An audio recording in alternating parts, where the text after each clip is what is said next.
It's very easy to put up posters in the background for the 60s movies. All you need is Elvis movies, a Western, war film, Best Picture winner, and MST3K movies. And resisting the urge to put up the nudie film posters back there too. There was lots going on in the world in '62. In music, we were doing the limbo rock, and big girls were legally forbidden from crying. In tragic news, Marilyn Monroe passed away in August of '62, leaving '61's The Misfits as her last film, which would get a critical reappraisal in later years. The James Bond series launched when Dr. No was released in the UK in '62. Lawrence of Arabia inspired the lyrical version of its own theme to later be used in the Hollywood Nights. John Wayne personally ended World War II by trying out for the 1936 Olympics and throwing a spear in Hitler's chest. On TV, Johnny Carson took over for The Tonight Show, and in the news, there was the Cuban Missile Crisis, in which Cuba kept trying to hit John Glenn in the sky as he became the first American to orbit the Earth. As you can see, I am a history buff, and in our first film of 1962, we better have something that combines my love of costume epics and comedy. For here, the world's strongest man faces his most challenging time when Hercules throws a bear into space. Wait, the Three Stooges are back, featuring Samson Burke as the genuine Hercules, not that fake shit. Told you Samson and Hercules were the same person. I can already tell this is accurate. These frames were back in mythological times. They also spotlight his best friend. We'll learn her name later. This isn't the film of a lifetime, it's a laugh time. These old Greek things certainly have lovely curves, haven't they? These young Greek things ain't bad either. Hands off Zeus's property! Not only was this more successful for the Stooges than '61's Snow White and the Three Stooges, but it did have the biggest box office for a Stooges movie, and Mo Howard looks back a lot more fondly on this film. I'm sure helped by Edward Burns returning as Stooges director, as he had previously directed a number of Shemp shorts. Already you can tell this is sold as having the feel of a classic Stooges short, only on a bigger movie budget. It makes sense to do a Stooges movie like this, as we're still in the era of post-Ben-Hur epixploitation, where even the trailer advertises a chariot race that's spectacular? Okay, you're reaching, movie trailer. Also, I wouldn't mind having a pie right about now. But perhaps you want a little bit of the avant-garde, so grab the kids, we're going to see Heaven and Earth Magic, a cutout animated film from Harry Smith, which uses surreal imagery that invites the audience to say, I know what this is about, I'm not telling you though. I bet this is the same crowd that saw Three Stooges meet Hercules. Maybe. It would look instantly comedic if you placed Sousa the Liberty Bell theme from Monty Python over it. Just like how the next movie, The Nun and the Sergeant, would be a '70s nunsploitation movie if it was on the Cinema Snob. And it would just be about a nun banging a sergeant, and there would probably be horse porn in there somewhere. Luckily, there's none of that here. This is a Korean War film from the producers of Heaven Knows Mr. Allison, which also featured a soldier and a nun. This one, though, has an ensemble cast of characters, like Guns of Navarone or later with The Dirty Dozen, where a group of Marines protect a nun and some schoolgirls, while also having to blow up a tunnel. I know what you're thinking. 1960 and '61 had a ton of affair movies, so how long will it take for us to get an affair movie in '62? 4 movies in, and we got our first comedy revolving around the theme of affairs.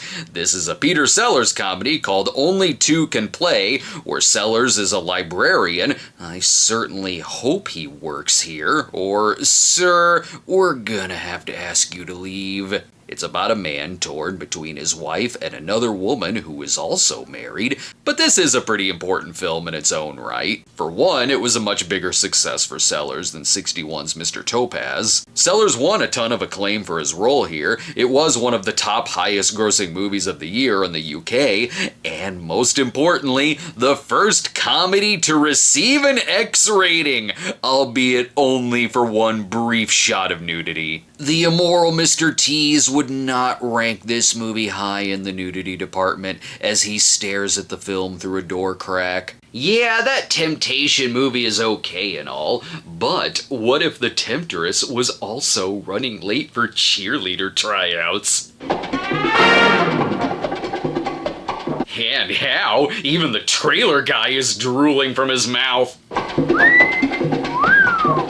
Damn it, trailer guy, what did we tell you? You're supposed to stay 100 yards away from Miss Weld. This has Richard Beymer and Terry Thomas as the two who will go to jail because she's 17. Listen to your lady friend. Maybe she'll give you the wise advice she gave Hercules. So this is Bachelor Flat, where everything happens, including, I think we need better security.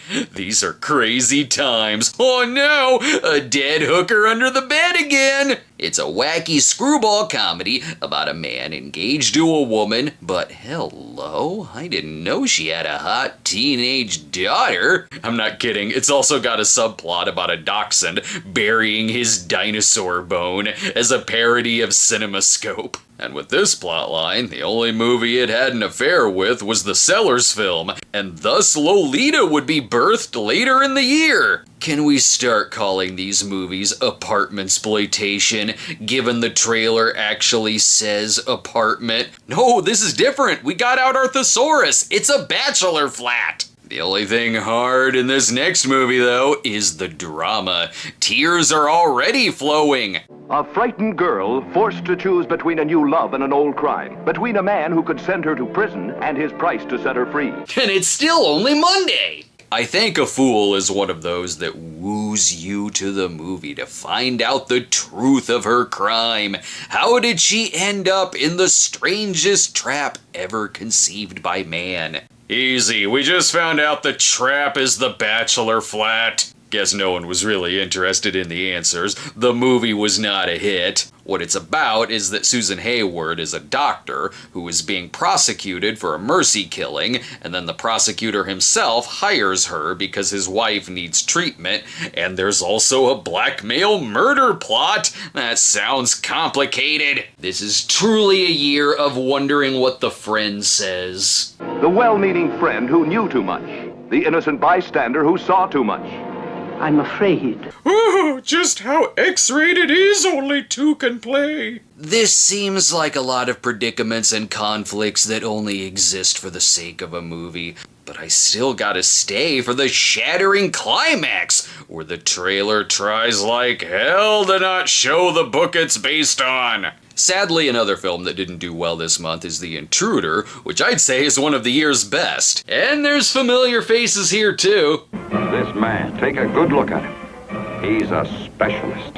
He will rid your plane of every single gremlin he sees. Directed by Roger Corman, and one of his most provocative, in the movie, Shatner plays a smooth-talking man from Washington who arrives in a small southern town to stir up racial tensions in order to stop school integration. It's a great film that shows how the power of charisma, the ability to give a speech, and winning people over in this town with his movie star charm can all be used for absolute evil to inspire these people to perform absolute chaos themselves. The themes in it are timeless, and it is something you could still do today and just apply different subject matters. You could tell this was quite a controversial film then, especially for Corman. It was a hard sell for him. A lot of distributors didn't want to touch it. It got mixed reviews at the time, and in a complete rarity, it lost money for Corman, which is a shame. Rightfully though, it would get more love in later years, and also be seen as one of Shatner's best film performances. If only he dressed like a geisha, perhaps it would have gone over better. That's the plot of the next film, My Geisha, starring Shirley MacLaine?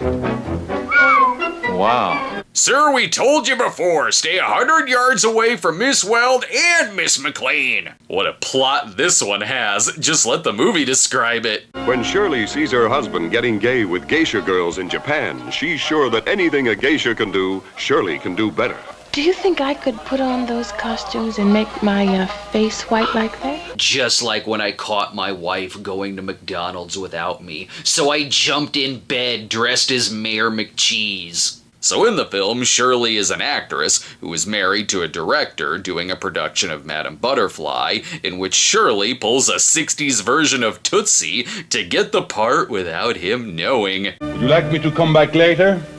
I almost ready now. Did I say The Intruder was one of my favorites of the year? Well, my geisha tops all. And I think the trailer narrator is trying to tell us something. As the Hollywood producer who's in on Shirley's gay secret, the leading man who'd like to go as gay with geishas. I had a feeling he was overcompensating with all the whistling. This feels like a fictitious version of how Mickey Rooney ended up in Breakfast at Tiffany's. What started out as a little prank dressing as a geisha led to her supporting role as Alec Guinness in A Majority of One.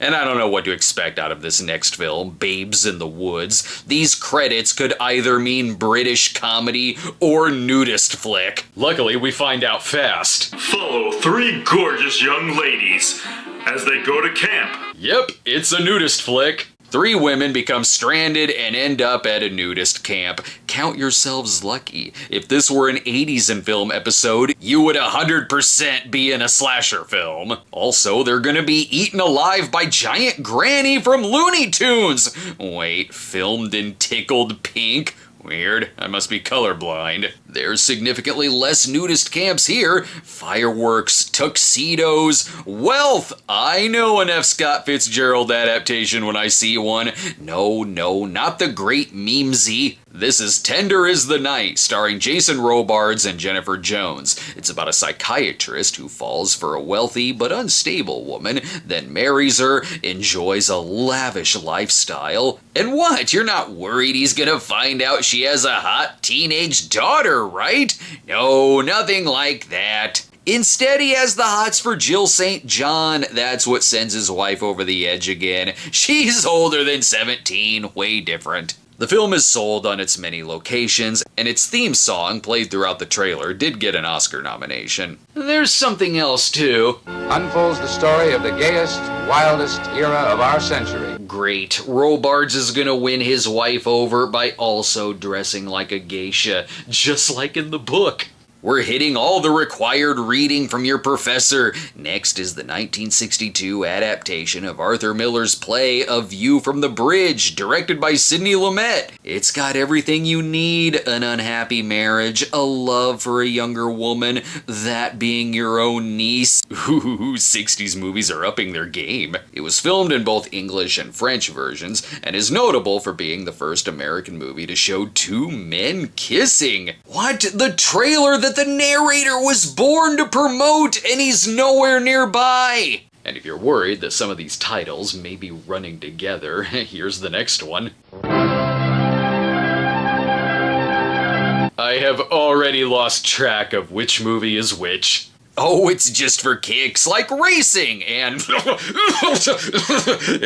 It's okay, honey. You can't get pregnant this way. It stars Harold Lloyd Jr., who lives it up like every 31-year-old playing a teenager. It says it's young love. We just have to go along with it. All you gotta know is there's teens and they're getting married, which, oh my god, is so frowned upon in this county. That's a death sentence. This trailer has an arc.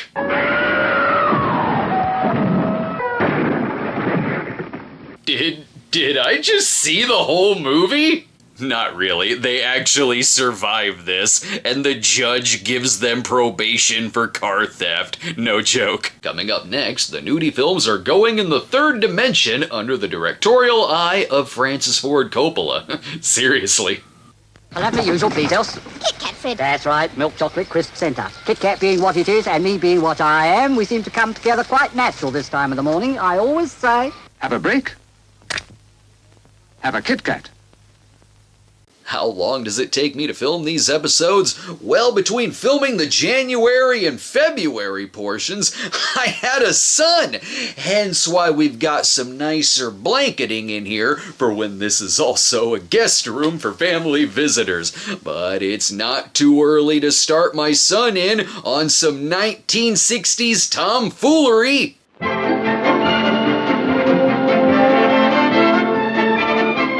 Uh-oh, what's Peter Sellers or Blake Edwards or Shirley MacLaine or Billy Wilder up to now? I sense some shenanigans here. Little did anyone ever dream that the day would come when the sound of hobnailed boots would echo along the Champs-Élysées. Well, this escalated quickly. Grab our coats, honey. We're leaving this party before Hitler gets here. And it isn't just happening in Paris, but all over the world. And what happened to this one family spread to the entire world. Heil Hitler. Oh, great. Timmy started a Twitter account. This is Four Horsemen of the Apocalypse, not to be confused with the Lucio Fulci Western that I saw way more. It's the story of how war does a number on family drama. Depicts what happens to people because of war and the threat of war. Zero law and order during tremendous Black Friday deals, and that it severely interrupts this love story. A love that was irresistible, but unwise. Did you see her use the wrong spoon for the soup? Ugh, harlot! This World War II film, starring Lee J. Cobb and Glenn Ford, seemed like a good bet for the studio. It's a remake of a 1921 film, and after MGM had tremendous success at remaking the original silent film Ben-Hur. However, in this case, they didn't repeat that success. It was a huge money loss for the studio, which put them in some financial problems. You'll be fine. Take the bullet, the characters do. Of a man who became a hero by letting everyone think he was a coward. But he is. Look, he just jumped behind the text crawl and let them take the fall. And what does this have to do with the Book of Revelations? And I don't trust any trailer that starts out happy. The light in the piazza does the same thing. Great. When's Hitler gonna show up in this one? Remember the first time you fell in love? Nothing like it before or since. Ooh, it's about the McRib. Is it just me, or does it look like I'm kind of bleeding into the background a bit? Can't tell if it's my monitor. MGM will get its money back with this one. Look, it's showing the book and a magazine that talks about it. That means it's important, and that they have faith in the project. Kidding, this was a loss for the studio too. Maybe not as much as Four Horsemen, but it didn't do that well. But the plot makes me want to see it every bit as much as my geisha. See Yvette Momo here? She's playing a mentally challenged woman. Yes, she's going full centerfold. The character had a head injury as a kid, so now she has the mental capacity of a 10-year-old. So she goes through the movie in a constant state of joy 24/7. It's like a 60s rom-com of that Charlize Theron plot from Arrested Development, only throw George Hamilton in here too. So, you are an adult though, right? Technically? I mean, this is weird, but damn, you're hot. Here, play with this ball. We're the people in charge. I can't help thinking of two butterflies flitting through the sunlight. So we should chase her with a net? Like every other trailer, I still feel like I've been shown the whole movie. That's okay, this one doesn't have a trailer at all, but I see one familiar face in the crowd. Is that Dumbo? No, it's his non-union counterpart, the bashful elephant.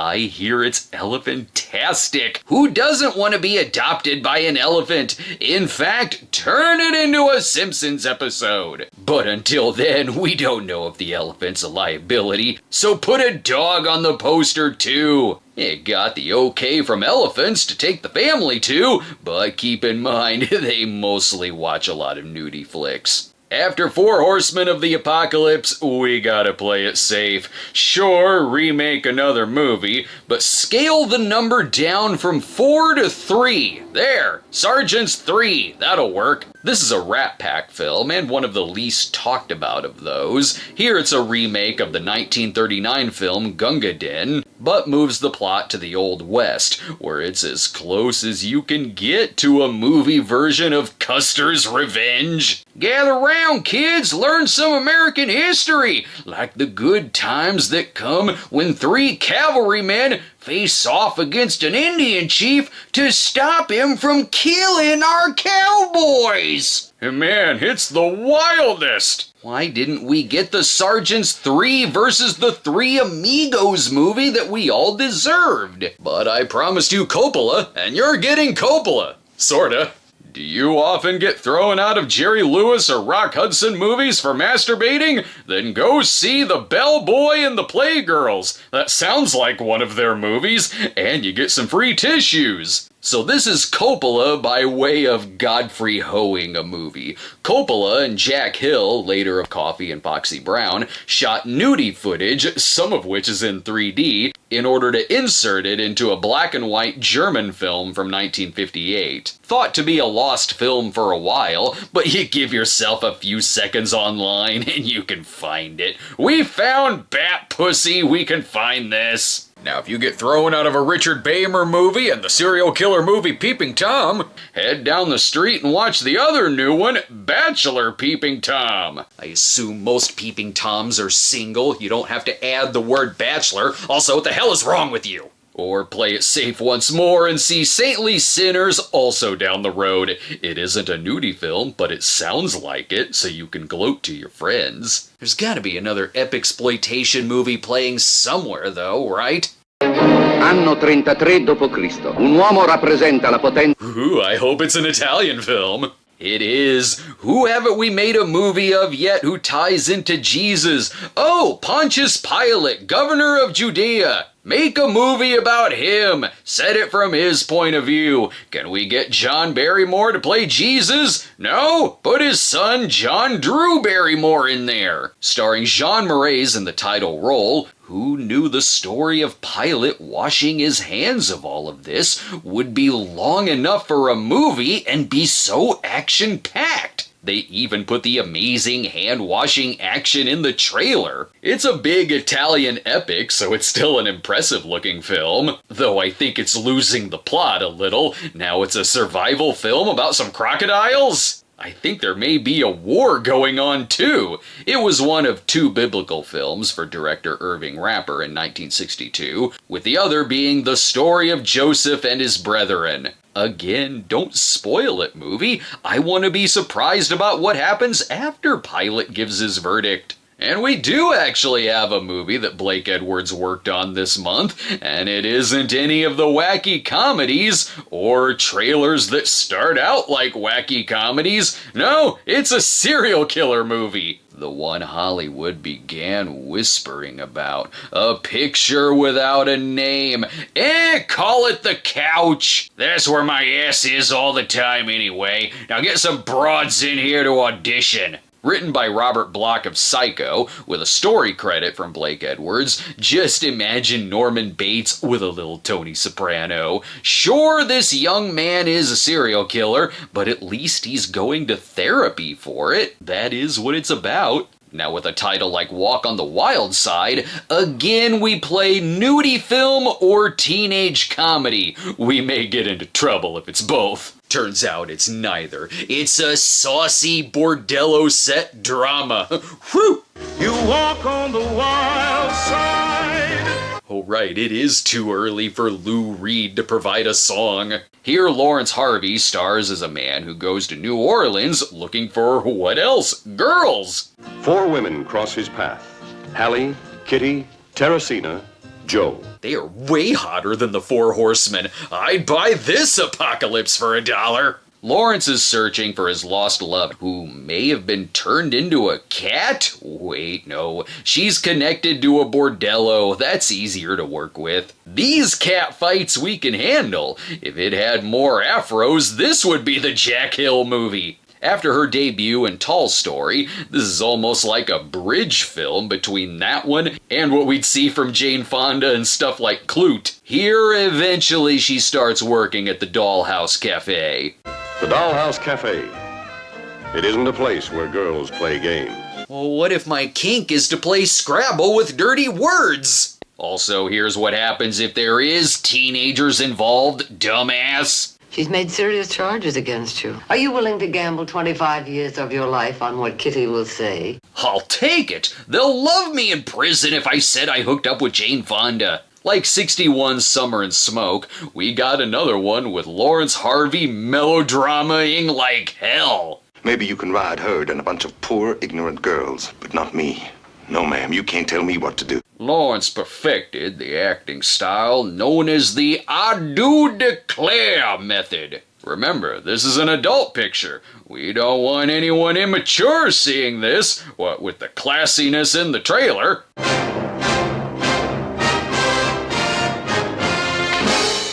Exactly. Clearly I'm at this movie because I'm mature and want something sophisticated. Coming up next, any more war films? Well, there's one literally called Hitler. And how do we top that evil? There's 2 movies with Satan in the title. What is it? A white buttercup served in a king-size cup. It beats all the rest. I'm still trying to figure out a theme of 1962. In previous years, we had plenty of infidelity movies and mob flicks, but this year is containing surprises. For instance, I hear a title like Rome Adventure, and I think Epixploitation. But no, it's a romantic film! Bella Italia. Italy the beautiful.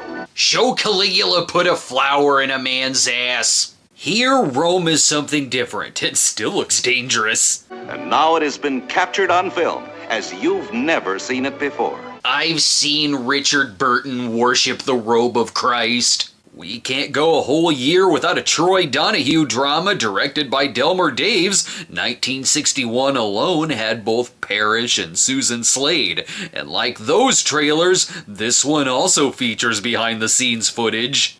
This is the Warner Brothers film crew on location. The boy and girl are Troy Donahue and Suzanne Pleshette. Who cares what it's about? The stars are hot! It also features Angie Dickinson, and even the horn is sexy. Don't make me play this!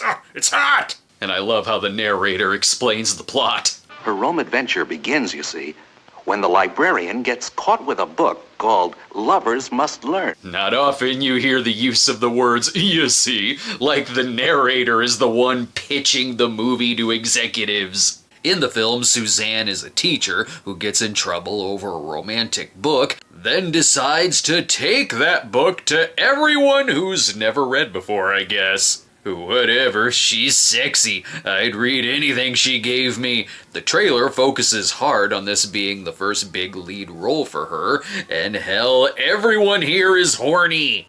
First time a good-looking Italian pinched my bottom, I said to myself, this is for me. Okay, let's see her reaction when the obese superintendent does that. Troy isn't in the trailer much, but it's okay. I'll carry your bags for you. This is the film where the two met and did fall in love in real life and later married, but only very briefly. I blame the dachshunds. Soak this one up. It's the only Troy and Delmer movie this year. But of course there's more than one Corman movie in '62, plus Francis Ford Coppola was an AD on this. The Premature Burial contains an Academy Award-winning actor, a world-renowned author, and we dug up the corpse of Lon Chaney. Don't give away the answers. Okay, it's Ray Milland, and this is the third in the Corman Poe films. Though the first of those that Corman didn't make with American International Pictures, so he couldn't use Vincent Price since Price was under contract with AIP. It's still got the atmosphere. Could create such ever-increasing suspense. Poe was a master at tales of haunted cabbies. Ray Milland plays a man haunted by the fear of being buried alive. However, the movie didn't get as good of reviews as 60's House of Usher or 61's Pit and the Pendulum. I can see that. That's basically how I remember the movie. It's a good-looking film, of course, and it's okay, just not one of the best. The standout scene I still remember is one great sequence where Milland has dozens of ways to escape being buried alive in a room, and in a dream sequence, they all hilariously fail him. Financially, the movie did well, though, unlike the next, despite being from Rodgers and Hammerstein, who brought us The King and I, and others in my mom's tape collection. I think those may have done better because this one fails to provide a barf bag for motion sickness. Don't worry, we'll just rear projector the ride. Give me the side story of Eddie Deason on the Ferris wheel. This is State Fair, and I think the family is very excited about going. Our state fair is a great state fair. When's the killer from the funhouse gonna show up? Grandma's panties are ready in this trailer. Pat Boone, as you've never seen him before. True, I'm used to seeing him dance with a walker. Plus, Bobby Darin is the handsome bad angel. And between Suzanne Plachette and now Anne Margaret, so far this is the sexiest month of 62. Does that mean you're a bad girl? Oh yes, I'm a bad girl. We're gonna sing a song from Hole. Sometimes it looks like a big budget MST3K short, other times like a Ron Ormond movie about a driver who didn't repent. I guess he's fine. It immediately cuts to some people having a fun time with laughs. I don't know what kind of state fair this is, but I'll spend $10,000 on tickets. Then we can go see the two-headed orphan twins and Gator Boy. Why go see all those separate films when the next one has the love of state fair and the horrors of premature burial all in one? And it has space. Top that, Rome adventure. Here they probe the unknown seventh planet. Uranus? Oh, very funny. From director Sid Pink of 61's Reptilicus, the movie was written off as just some silly sci-fi, but it does have some themes that would be explored more in later films. It's about these astronauts dealing with hallucinations when they get to the planet, so you can see an early prototype for Solaris in there. Also, it takes place in 2001, clearly a template for 2010. And I'm just saying, it'll make more sense than the Cloverfield Paradox. See, it's got a giant spider. We all knew it would end up here. Though this one promises your ears popping and a heart attack. Come see Journey to the Seventh Planet. It will make you uncomfortable, then kill you. I don't know about taking a road to Hong Kong, though. I've already been to Rome and outer space. I kind of need to rest at home for a bit, though this Bing Crosby and Bob Hope adventure does contain missiles, the moon, and a Cold War plot, so it makes sense that this would be in the top 5 over in Britain, along with Dr. No. There is some early pre-Bond material here. The villainous organization is a little like Spectre, and it's got Walter Gotell, General Gogol himself, in it. And art director Sid Cain worked on a lot of 60s Bond films too. This was the 7th and final installment of the Hope and Crosby Road 2 films, but didn't get quite the praise as the others, with critics at the time pointing out the age of the leads for a movie like this, and that it had been 10 years since the previous film. That's nothing. Nowadays we have 30 years between sequels. Okay, so between Rome, space, and Hong Kong, where are we going next? I don't want to go to Nazi Germany! This is a deeper portrayal of Hitler, as it promises to look at his private life too. The hell, I also don't want to see him get laid! It knows Hitler is so evil that they put an exclamation point after the title. What secrets are we gonna know about him here? He was a terrible lover. Wait, Richard Basehart is Hitler? Tell me this isn't the movie that's the source of Gypsy's crush. Some of it feels like a William Castle exploitation flick. Hitler's shocking scandal with his teenage niece, destined to be murdered at his command. Hold up your life or death card to decide what must be done about Hitler. I never knew Eva Braun was from a sexploitation film. With whom I can do anything I wish. Meanwhile, in his pants, though this has my favorite reveal so far. Open those lips! Huh, surprised we didn't hear any of that. This feels like a gangster movie and just Hitler going around being a dick. Shoot that dog! Ow! I'm gonna have to kindly ask you to leave, mein Fuhrer! This 100% looks like it's sold as a B movie. So I guess we sorta get our first Mafia movie this year. Just didn't think it would be about the Third Reich. What a weird month. Why is the third sexiest person Eva Braun? But you gotta come to the movie to see the exclamation point. Now I don't know what to expect. He used love like most men used money? Is it about Hitler again? Oh, thank God. Paul Newman, not a Nazi. From Richard Brooks, and based on the play by Tennessee Williams, see, there's articles written about it while you're looking for the comics section. He's smoking a whole carton of Cats on a Hot Tin Roof. Never before, even in the strange world of Tennessee Williams, has there been anyone like Chance Wayne. Too soon after the last movie. The film version was toned down a bit from the play, which had a gigolo hooking up with a movie star, while here he's a drifter. There was also the castration ending that they, for lack of a better word, cut to. That being said, the movie was still highly praised, got Ed Begley an Oscar for supporting actor, and was a box office hit, despite telling us there's no rules. Never before, even in the savage world of Tennessee Williams, where there are no rules and no limits. Well, there's some rules. You gotta jump ahead a decade and see an Amazon cannibal film for the castration. And after the 80s episodes, I'm not used to a young Rip Torn not playing a killer. All this horniness and drama flows naturally into the next one, an actual sexploitation film, and produced by a porno magazine publisher. It's heat so hot, she's definitely gonna play a trumpet. She is Satan in high heels, as the movie is titled. I wonder if it's a femme fatale movie. I can't tell. She'll murder her own husband, steal some money, seduce your son, and all set to the music of Sabrina. Hoo-hoo. You can take my money and shoot me. Now I'm noticing a theme of 1962, sex appeal and slaps. You listen. No. Little birds in their nests agree. Stop it! In fairness, he totally had that coming. If this feels like a trailer and movie that you would easily find in the Something Weird catalog of movies, you'd be right. Jazz and lounge music in the trailer promises cleavage. The next film, Satan Never Sleeps, also has Satan in the title, but feels a little different.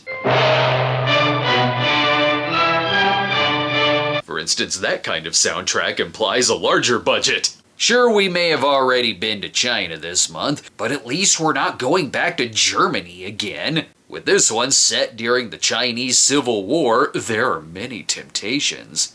You are Prince Charming, and I am Lady Fair, and love will triumph over all.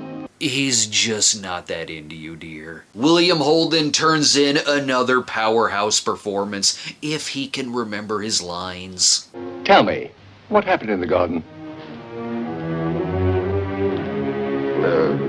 She... Don't mind him, his spider sense is tingling. With the Chinese girl and the priest, this thing reads like a saucy erotic novel with a 1962 touch. You were taught to turn the other cheek?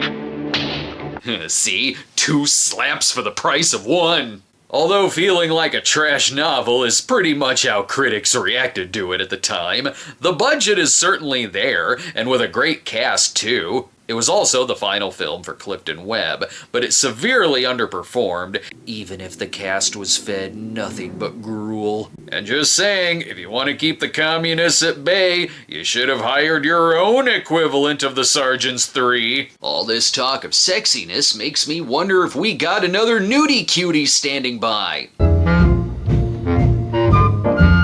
It's called Mr. Peter's Pets. What do you think? Though I'm giving this one the award for Best Plot of the Month, it's about a man who buys animal ambrosia and then is able to turn into animals. Does he use those powers for good, like Manimal? No, of course not. He uses the power to be able to see women naked. So that's why my cats are always looking at my wife changing clothes. They're actually horny 50-year-old men. But it's in the next one that science really goes wrong.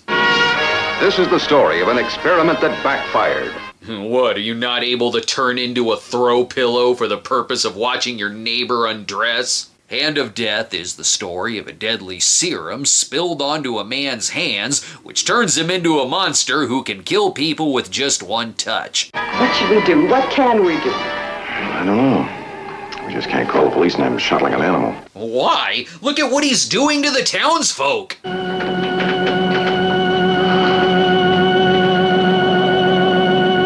He's making their ears pop too! Turn down that music! With a title like Hand of Death, and alternate titles like Five Fingers of Death, it sounds like a 70s kung fu movie. Plus, with that overcoat and hat, it's a good thing he didn't spill serum on his dick. Then there would be a lot of peeping Tom action in this. Well, maybe there's a little peeping here. For God's sake, answer. Dude, shh, she's gonna notice you. Okay, if you're not gonna shoot him, at least put some gloves on him. There were some very limited screenings and premieres going on in the States and elsewhere in the world too. Bertie Gordon's The Magic Sword had a screening in Kentucky. Not sure if Gypsy was taking tickets at that screening either, or if there was a significant amount of snark heard in the audience. Then we would also get the release of The Manster, where a man is turned into a two-headed monster that the Hand of Death could still easily defeat in one touch, I guess. While the film was shot in Japan, it was an American production with English-speaking actors, though it got a release in 1959 in Japan, while finally getting to the States in 1962 as a double feature with the 60 film Eyes Without a Face. But there was also the big Italian release of arguably the most influential film of the month, and that movie is Mondo Cane, an international hit that's filled with taboos and desires, like making love in a Blue Man Group Intel commercial. Mondo Cane is presented like a travelogue made up entirely of vignettes, which claim to show rituals from around the world, whether it's from tribes or from animals. But it's intended mainly for audiences to go see it and be shocked, like they're looking at National Geographic through a peephole at a sex shop. There's a lot of fancy editing in it, and reenactments, so it's about as authentic as a Faces of Death movie. Only this will just confuse your dick, because one minute you've got animal sacrifice, and then the next, this! Sailors on the run because bikini babes are afloat. Put that away or you will get slapped by 1962. It's weird to think that a Mondo film got an Oscar nomination, but it did. The theme song, More, co-written by the great Riz Ortolani, who would later score Cannibal Holocaust, was not only nominated for original song, but won a Grammy too. The film would inspire the entire genre known as Mondo films, whether it's movies in this particular series, or knockoffs like we've spotlighted on the show, like Brutes and Savages. Just think, it could have all tied together if voodoo magic turned someone into a turtle to watch the sexy ladies walk by. For something a little safer though, here's the western Six Black Horses, where Audie Murphy is hired to take Joan O'Brien to be with her husband, only she actually wants his cohort dead for actually killing her husband years before. There's less chances you'll pop a boner in this film than in every other movie released this month. Will that horniness carry through to April? We got one called the 5-Finger Exercise, no clue if that touch will kill you, and another called the Horizontal Lieutenant. Find out soon if they're about masturbation or the missionary position. There it is! At last, the Seattle World's Fair. I can't wait to ride that monorail. Seattle World's Fair, here we come! April 21st to October 21st. I hope you enjoyed the March segment. I accidentally deleted my on-camera footage for it and had to record it twice. Luckily, I still remembered most of the context. There have been episodes I've recorded where I've completely forgotten what I'm talking about. But it may be even harder to remember the Western The Broken Land. Talk about a movie that starts and then finishes. It's only an hour long. It's a stranger in a small town versus corrupt sheriff movie starring Kent Taylor, but whenever it gets brought up today, it's mostly due to its early Jack Nicholson appearance. This was a Robert L. Lippert production, who was not only a low-budget movie producer behind such classics as The Fly, but was also a theater chain owner as well, and he and Nicholson would work together again, as Nicholson also wrote Flight to Fury and Thunder Island for Lippert. Forget the Old West, it's been 5 minutes since we've been to space, so let's go back! Lift off! Either someone's having sex or Hope and Crosby are being shot to the moon again. Or both. Seriously, what the hell was going on here? The set designer did not like these two. Actually, there's a little sex going on in this one too. But wait! Uh-oh. Damn it, what's going on up there? Never mind Dr. No. What is this, the prototype for Moonraker? From Walt Disney Pictures, this is Moon Pilot, where a funny thing happened on the way to the moon. They launched him up without a ship to meet a girl posing on the DreamWorks logo. In the film, Tom Tyrone is an astronaut who, well, let them explain it. It's the countdown for a rollicking romance on the run that panics the Pentagon and puts the police on the prowl from coast to coast. We may have eventually made it to the moon, but first we were so stupid that we kept launching rockets right onto Mac Tonight's head. I'm gonna go out on a limb and guess the movie is really hammy. Don't give me platitudes, just get me back my officer. Who is he? Sorry, top security. General, I am security! Having near-fatal blood pressure was a requirement to be cast in Disney movies in the 60s. It all hinges on a romance he has with a woman who may or may not be a spy, and it also features Brian Keith, but the biggest name involved is that one of the beatniks brought in for questioning is none other than Sally Field in her movie debut, but needs to be more Disney-like. Especially that certain space-happy astro chimp. Excellent. Now you're really the Rocket Man of 1962. Find me that chimp and/or astronaut. Search every porno theater on the strip. Search the Michael Myers house if you have to. We're in a race with the Soviets right now, and they don't even have a slapstick department. Sure, they say Disney put romance into orbit, but lest you forget the previous year's Nude on the Moon. And between Journey to the Seventh Planet, Road to Hong Kong, and now this, what the hell is with 1962 and probing? The mainstream movies are advertising probing more than the skin flicks. Plus, we can stay on Earth if we need to get our handsome fix. The dynamic young star who Life magazine calls the most exciting American male in movies. So soon we forget the chimp in Moon Pilot. In this film from John Frankenheimer, Beatty plays a master manipulator and womanizer, and definitely the type who says kicks a lot. I never know what I'm gonna do next. I just follow the breeze. I just live for kicks. Totally into this. Yes, the year of slaps continues, but now we're getting another noteworthy tidbit of 62, in that it's the year of Angela Lansbury playing a domineering mother between this and the Manchurian Candidate. I think it'll be that one that gets more Oscar nominations over All Fall Down. We're not at the Manchurian Candidate now, though. No, now we gotta spotlight another one of my posters in the background. It's headed for this theater.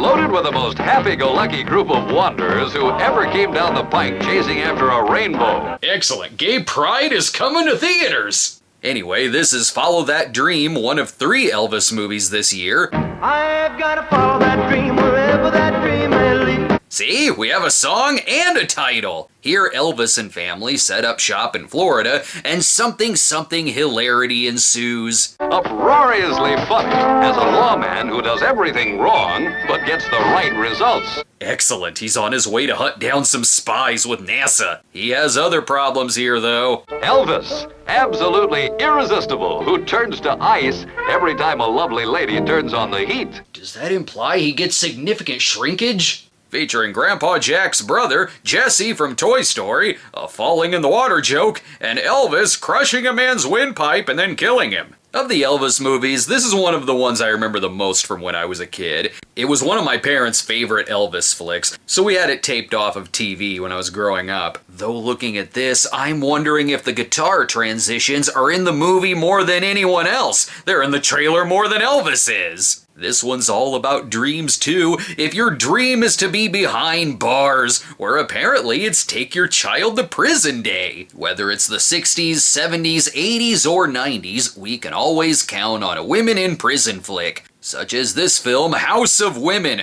where a prisoner fights against a crooked warden to make sure her son is kept safe while she serves 5 years. Whatever, that's noble and all. Just get to the shower scene. It's when you get out of jail that things get really scary.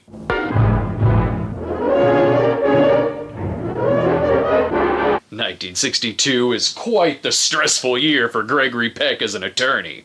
It's the classic thriller Cape Fear, where Gregory Peck and family are stalked by Robert Mitchum, who Peck helped put in prison. It's one of the crazy Mitchum classics, like Night of the Hunter, both of which underperformed upon release, but now have gone on to be highly influential in their genre, with Cape Fear being remade, obviously by the Simpsons episode, and oh yeah, there was also that Scorsese remake too, another fantastic film. It's one of J. Lee Thompson's best films as a director, too. While I grew up with Thompson more so from his 80s Bronson flicks, here he really shows off his talents, too, with cinematography inspired by Hitchcock. It was controversial at the time, and had to go through a number of cuts since it does get dark and sleazy, but the best part is watching these two acting giants act their asses off together, complete with that Bernard Herrmann score. The Scorsese one has the more satisfying ending to me, and I've probably seen that one more.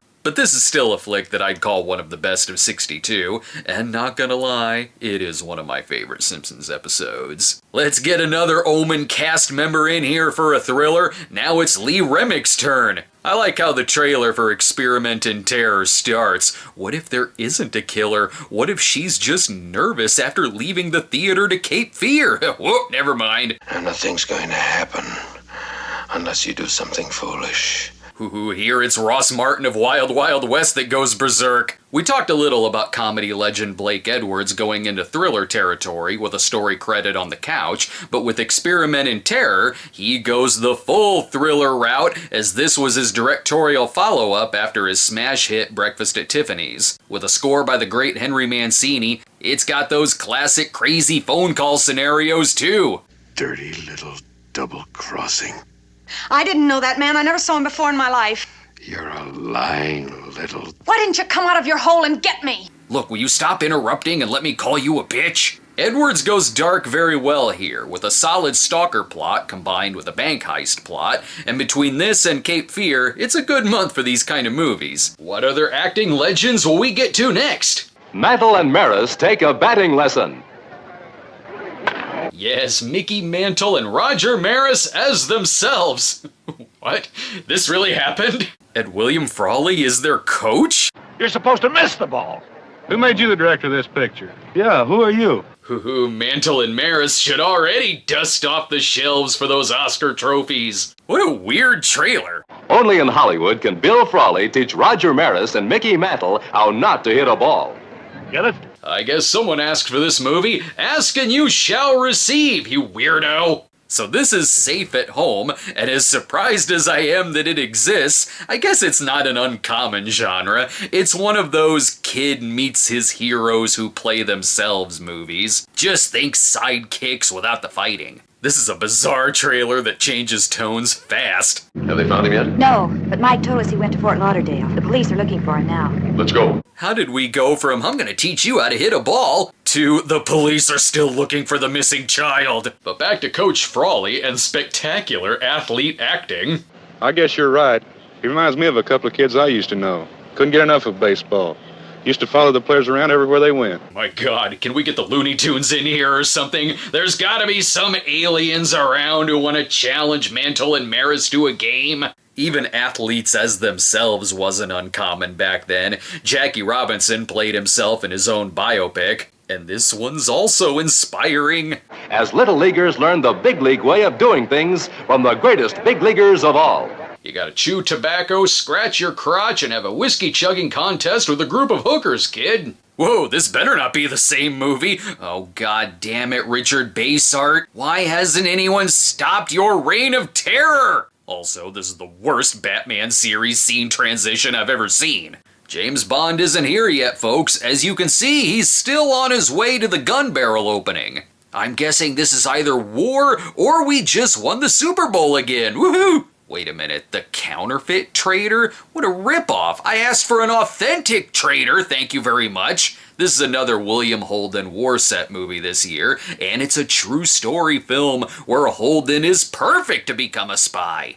I really don't care if you're Goebbels' half-brother or if you sell heroin for a living. Can you just bring back the information and we'll get along? Well, you should care because all of that stuff seems like it'd be wildly distracting for him. Holden plays Erik Erikson, an American-born citizen of Sweden who is recruited to spy on the Nazis or else his business will fail. He even has to pose as a Nazi too, but still has time to fall in love. When you're going through it, you're tense, alert, excited. And then the moment it's over, you have an unbearable urge to hold someone. If you want to make out, just ask. It helps that the villains are clumsy, as they're easy to take out with his sweet Sergeant Joe Friday moves. This film goes all the way to Berlin, Stockholm, Copenhagen, anywhere that we can play bowling with a truck and a group of Nazis. Now experience the magnificent adventure of a nice and chill bike race. Hey, that's cheating! But what if I want bicycle and wartime explosions, but a bit more art house? Un événement cinématographique.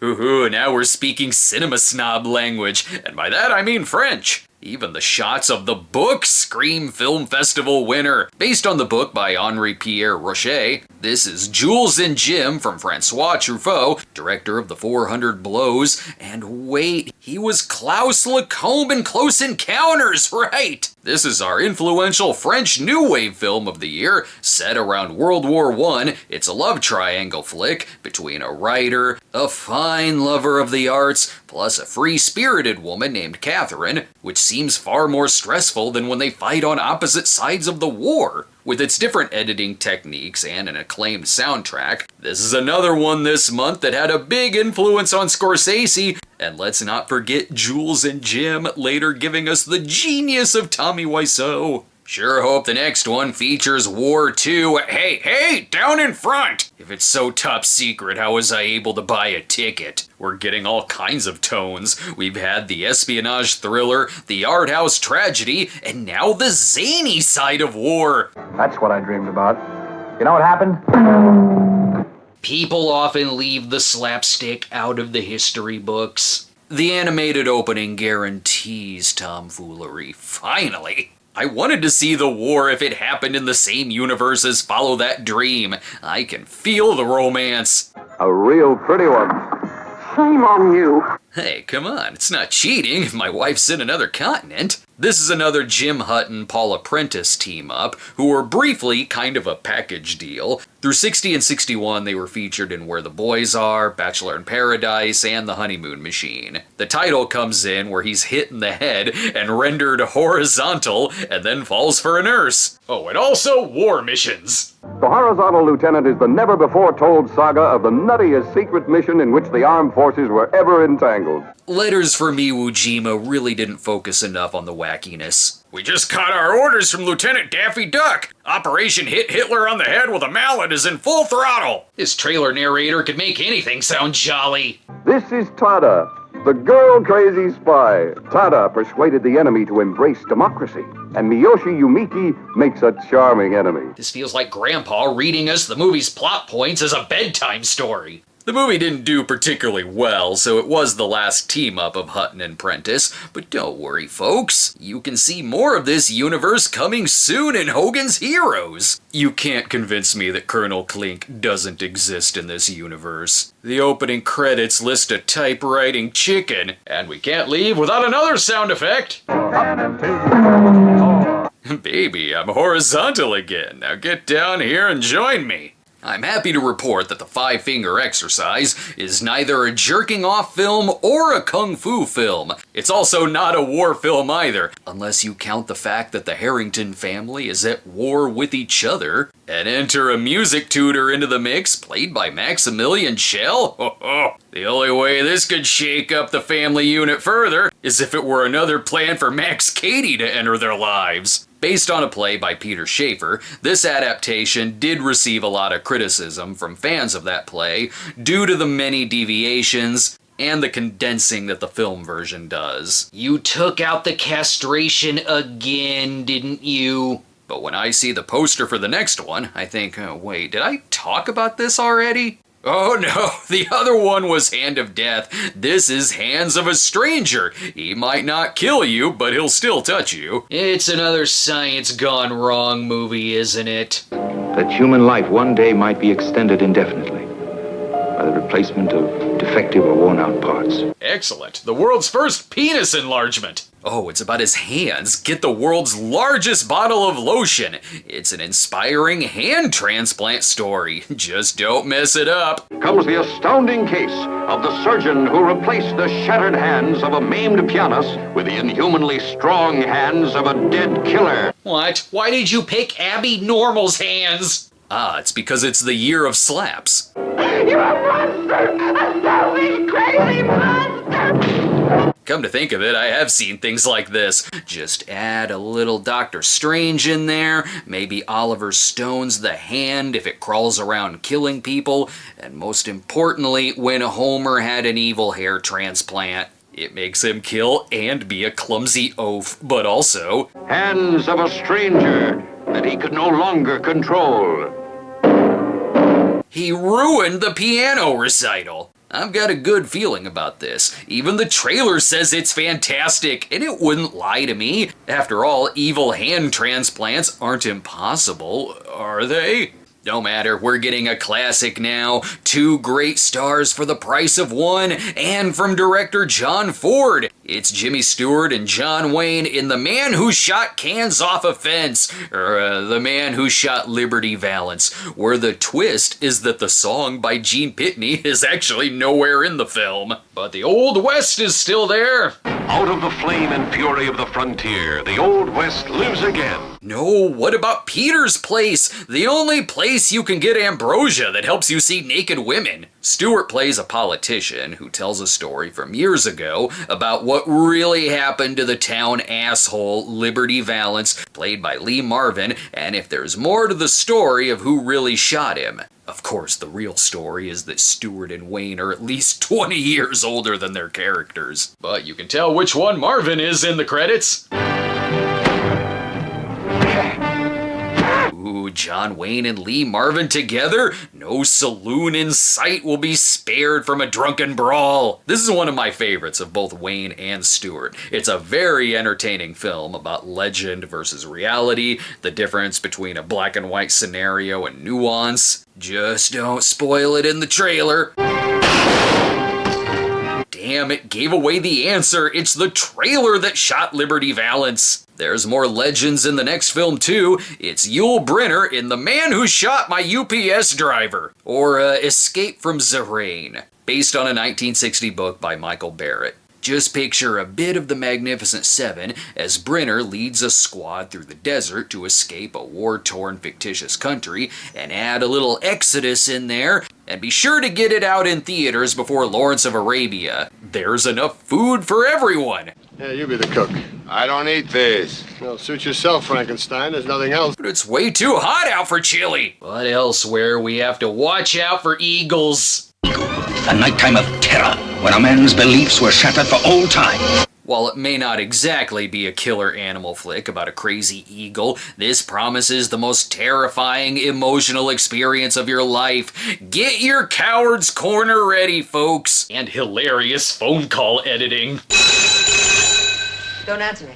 By George, we're inside a comic book panel. What the movie really is kind of cool, honestly. A man discovers that his wife is a witch, but then he wants her to stop practicing her magic and anything involving hands. The terror that invades the very fiber of a human being when he or she holds hands with Satan. I'm just saying, there's probably a movie called Hands of Satan being made right now as we speak. And don't shake hands with him, ooh, it'll be hot. But that's after he was a non-believer. This is the professor who did not believe. I do not believe. Yeah, will this be on the test? And I think Josh from God's Not Dead has a problem with this. Kidding, I know exactly what this reminds me of. This is Tansy, the bewitched wife. Yes, if you want the grittier side of Bewitched, where Samantha uses her powers when evil forces strike and to save her husband, that's where Night of the Eagle comes in. With its solid cinematography and a script by sci-fi greats Richard Matheson and Charles Beaumont, it is the Bewitched episode of The Twilight Zone I've been demanding! Coming up in May, another John Wayne movie and another horror film about a body part. This one sometimes comes with an MST3K silhouette on the bottom of the screen. It's new. It's new. It's new. New Lark Limousine stretch-out room. Big car comfort at a compact price. In case you're wondering, for that last portion, yes, the gap between me writing it and recording it was long enough this time for me to forget some of the context. Don't listen to me, I'm aloof. Though I'll know what I'm talking about here, as this is one of the 1962 movies I've seen the most, thanks to it being the first Mike Riff episode of MST3K. You've lost the urge to experiment. So let's trade wives and see whose syringe is the longest. This is the brain that wouldn't die, or the head that wouldn't die if you only see the end credits. It's the story of real true love. What if your fiancée literally lost her head in an accident and you had to save her? By a man whose abnormal passions inspired him to try the impossible. Now I can finally go out on the town and hook up with random broads to find her a new body. If you did see this in '62, it was on a double bill with Invasion of the Star Creatures, but if I watch it today, maybe I'll watch The Atomic Brain after this. I honestly like this movie. The performances are killer, Virginia Leith is quite good in the film, and ooh, it isn't afraid to get sleazy, in a way that if the doctor wasn't looking for a body, he'd be devising glasses that allow you to see women naked. And gee, I wonder what's next. Is it Invasion of the Star Creatures? Oh, my mistake. Clearly an episode of Gomer Pyle. This is kind of an Abbott and Costello knockoff, and with words like spectronuts, that sounds like a word missing from the Moon Pilot trailer, or some kind of 3D gay porn. Though I don't think it's gay porn, come to think of it. Look at those great, big, beautiful babes. Hey, baby, you're really out of this world. Don't do it, their robot boyfriend could be nearby. Gigantic, man-like robots with fantastic strength. On second thought, maybe it makes more sense for Invasion of the Eye Creatures to be the double feature. But does that have the same kind of sexual chemistry? Stand by for a charge, baby. Okay, it's not that I think that this is the same universe as Santa Claus Conquers the Martians, it's that I know it is. And this has happened before in outer space. Remember Visit to Another Planet? Though this looks so wacky, it makes the Jerry Lewis movie look like Interstellar. We're in such B-movie territory that when I see the title for the next film, Jessica, I think, isn't this that Snake Girl movie? Oh right, that was Jennifer. Jessica seems a little classier. That is, this was a normal village. but not since the trouble came. Jessica has a similar talking to the camera sales pitch as Fanny. Obviously, this means they have the same smooth-talking pimps. We'll deliver you that ass the same way we deliver your pizza. This is the story of Angie Dickinson being too goddamn hot while living in Sicily that every husband in the area is so distracted by her beauty that it pisses off their wives. I think one will go too far in bumping her off. Don't worry, maybe the dishwasher at the local pizzeria will keep her distracted. Sometimes it looks like she's deliberately doing things to piss off these Sicilian wives. Try that in another universe and see what happens. Now we go from one movie named after a lady to another. Not as sexy as Angie Dickinson, though. Even if it's giving me a science lesson. A remote Pacific island where an expedition of world-famous scientists investigate incredible rumors of its fantastic mysteries. Okay, but are these two idiots gonna mess it up? Mothra was originally released in Japan in '61, but here in the States, we got our awesomely dubbed version in '62. But most astounding of all, the tiniest women in all creation. Just let me know if they're protected by robots. Mothra isn't just a giant moth, but a monster god.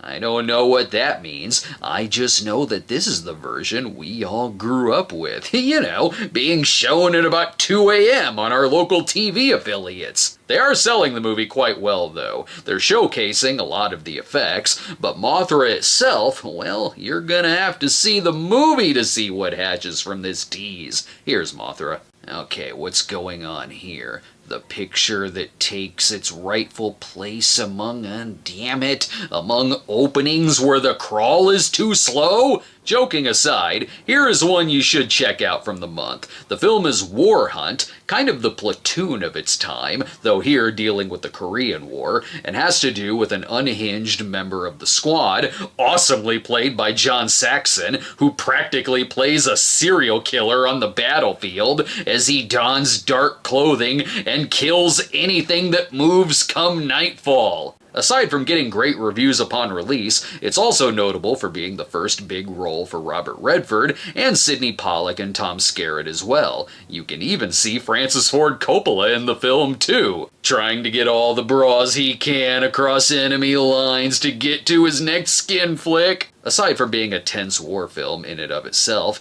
adding in that it's Redford versus crazy-ass John Saxon, sign me up too. But if you're looking for significantly less knifing of enemy soldiers, you got Walt Disney with Bon Voyage, the National Lampoon's European Vacation of its time. This was Disney wanting to go for a more Frank Capra type of wackiness. Aren't you sold? Is the fastest, funniest story ever filmed by Walt Disney. Comedy to you, horror movie to the poor people who have to deal with these tourists. Starring Fred MacMurray and Jane Wyman, plus Disney staple Tommy Kirk is here, who he and Wyman famously didn't get along. And my 80s movie comparisons are going downhill very fast. Abby goes completely ooh la la. No. Not my little girl. Oh no, now the only thing I can compare it to is She's Out of Control, starring Tony Danza, I think. I get the feeling if I bribed her with an engagement ring, she'd feel different. Amy isn't for sale, at any price. Sir, don't pimp your daughter or marry off your son. My son will marry your daughter. Hey, Pop! You shut your gap. That's the way we do things back in Terre Haute. Take a load off your feet. You see, madame... Most overweight people did come with sad horns in the 60s. And did I have to say Kevin Corcoran is also in this? You should expect that by now. After the hugely successful Absent-Minded Professor, it made sense for Disney and Fred MacMurray to go for another, and while this didn't get the rave reviews that film did, it still did well enough at the box office. Is it because of the slapstick? I don't know. Is there enough slapstick in this? Wake me when Charlie Brown and the rest of the Peanuts gang are involved. Now climb on board, son. We're getting traffic to the Philippines now. I should have known that having so much of the French in a movie means a nudie film is standing by. Ooh, getting ambitious. It's a period piece? Naked women in the Old West? And that's how the West was lost? Whatever. At least we got to see some boobage before losing the war with the Old West. See, we already got some ass on screen. Talk about low budget. This is the buffet spread for the crew. Why, yes, it is from director Russ Meyer. What do you need to know about the plot? I don't know. This horny old bastard talks about the good old days when a stranger came to town and they spent so much on the brothel talent, they didn't have enough budget left over for an actual set. Just draw the background on the wall. Welcome to the town of Deadwood. And by Deadwood, I mean you need to stop off at the saloon and get an aphrodisiac. You're gonna need it. And now that we've had Western nudie films, the experimenting with genres continues with a horror nudie film, The House on Bear Mountain. House, prison, what's the difference? Hi there. Come on in. My name's Granny Good. Quiet down, Dom DeLuise. Get to the scares. What happens when Dracula, Frankenstein, and the Wolfman get together? No, not the Monster Squad, and not Abbott and Costello, or whatever this is. No, you need to get way drunker to come up with your answer. In this film, they use their evil powers to... what else? There's a girls' school nearby. Naturally, that means the girls are gonna have to go out sunbathing at some point. Never mind the questions I have about Dracula being interested in sunbathing. But hey, who wouldn't risk turning into ashes to see some hot girl jumping jacks? Or this wacky tomfoolery. Ooh, you know that hilarious sound effect stare gags get me all hot. This is Hanna-Barbera levels of sexy. It's nice seeing a movie that is not only like Dracula the Dirty Old Man, but something Dracula the Dirty Old Man would watch. Still, you can tell the nudie genre is evolving, with each having slightly more plot than the previous, while other movies feel like they have the same plot. In this secret laboratory deep down in the bowels of the earth, this man carries out his fiendish research. Someone already beat me to the head transplant, but what if I call this the heart that wouldn't die? This is Dr. Blood's coffin, where it should come as no surprise that he's a grave robber. His name is Dr. Blood. That is the most open and shut case since Dr. Butcher MD. In this case, the doctor is attempting to perfect his theory that you could bring someone back to life by simply switching out their heart. My insurance can't cover that. I'll just go see the wizard. It's an early film for director Sidney J. Furie, later of The Entity and Iron Eagle. It also made a name for itself by being one of the first color zombie movies. But is man and medicine the real criminal? Oh, Peter, you scare me. I'm serious. You must remain within these dank walls for all eternity.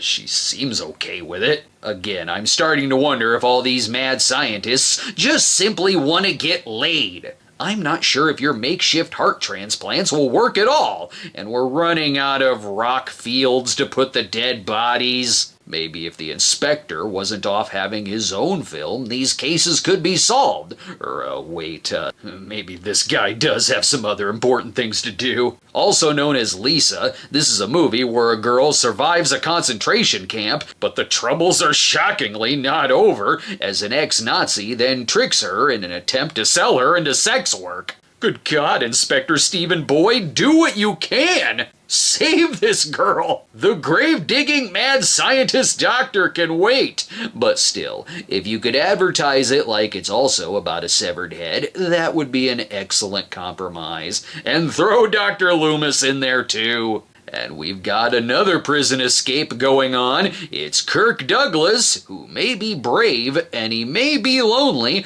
but that gives us a title, Lonely Are the Brave. And whoa, wait a minute, is this a time travel movie? Was there a mix-up and the cars were supposed to be at the nudie western instead? Here, Kirk is a man who finds out that a friend has been jailed for helping immigrants, so the only way to bust him out is to get himself arrested as well, and cause some trouble. Life was to be lived fully in wild, lusty adventure. Hey, you're paying for that. Now clean up that glass. There's gotta be a brawl that breaks out so they can decide who gets to shoot Liberty Valance. There's some younger faces of legendary actors here, too. Walter Matthau.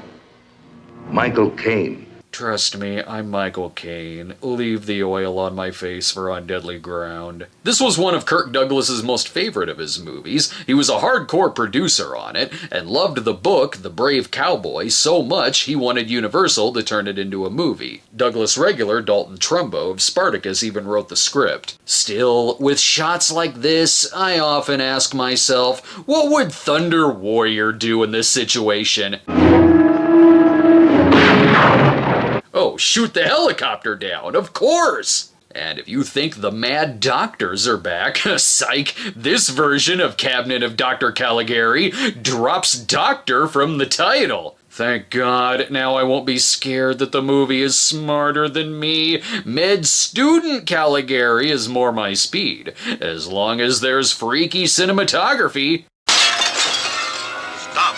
You can't escape this shattering emotional experience. The writer of Psycho wrote this one too, didn't he? Yep, absolutely he did. Here it's Glynis Johns who makes the wrong turn and ends up at the house of, wait a minute. Oh my God, a young Connell Cochran? How old were you when you first let a man make love to you? That's right. Want to know why this is the Caligari movie I've seen the most? Way more than the 1921? Because clearly it's the secret story of Dan O'Herlihy as young Cochran, taking in wandering girls to test out his new toy inventions. You are my guest. Guest! We both know I'm a prisoner! But you'll miss the big giveaway at 9. By all accounts, it sounds like this was a stressful-ass movie to make, with fights between director Roger Kay and the writer and also the star. The movie didn't do very well, and the director would later disown it by blaming the studio for re-editing it into a sleaze flick. Which, I don't know, I dig this stylish-ass movie. Dan O'Herlihy versus sexy Mrs. Bates? Only thing that could sell it to me more is if it were called Cabinet of Caligula. A lot of movies around this time focus on the dark side of Cuba and the Castro regime, but what about the zanier side? With a title like When the Girls Take Over! That doesn't sound like a political film, that sounds like it was made to have George Hamilton surfing in it. Well, here's how you make Cuba wackier in '62. Do what the movie does and call it the fictitious nation of Hondo Rico. Nice. Could be a country, could be a villain from Punch-Out! And instead of Castro, we have a leader named Maximo Toro. I saw him fight Orgasmo once. It's a movie for when someone asks you, do you want to watch Red Zone Cuba or Catalina Caper? And you just say yes. Doesn't matter whether it's real Castro or fake Castro, John Wayne could take him on, as the Duke is back in one of the year's top grossing movies. Atari? Is that some giant monster from Japan that I'm unaware of? Or something that I should be playing old video games on? You know it's gonna be dangerous, because Atari literally means danger. Need a plot line? Who cares? Howard Hawks said, ditch the stuntmen. Give me a bunch of actors that we can throw in the ring with some animals. What? This will be Armando Cane, if John Wayne just went to Africa to mess with the wildlife. We'll get a chick in a bathtub in here too. Ooh, careful now. You can play that slapsticky music all you want. This still feels like it could turn into Roar at any second. But we'll have to wait a couple more decades to get the Glynis Johns take on this material in Nuki. The film was up for Best Cinematography, but lost to Lawrence of Arabia, which isn't surprising. But Christ, it isn't for a lack of trying. Jesus, while Kirk Douglas read this book and said, make me lonely or the brave, John Wayne picked up a Highlights magazine and a zoo books and said, I could chase a giraffe and a rhino. Get me a truck and a carton of cigarettes. It'll be a hit. Coming up next, would you like to get an eye full of Lolita? Be careful how you answer. The police could be standing nearby. I did everything you said, but my boss still hasn't asked me to lunch.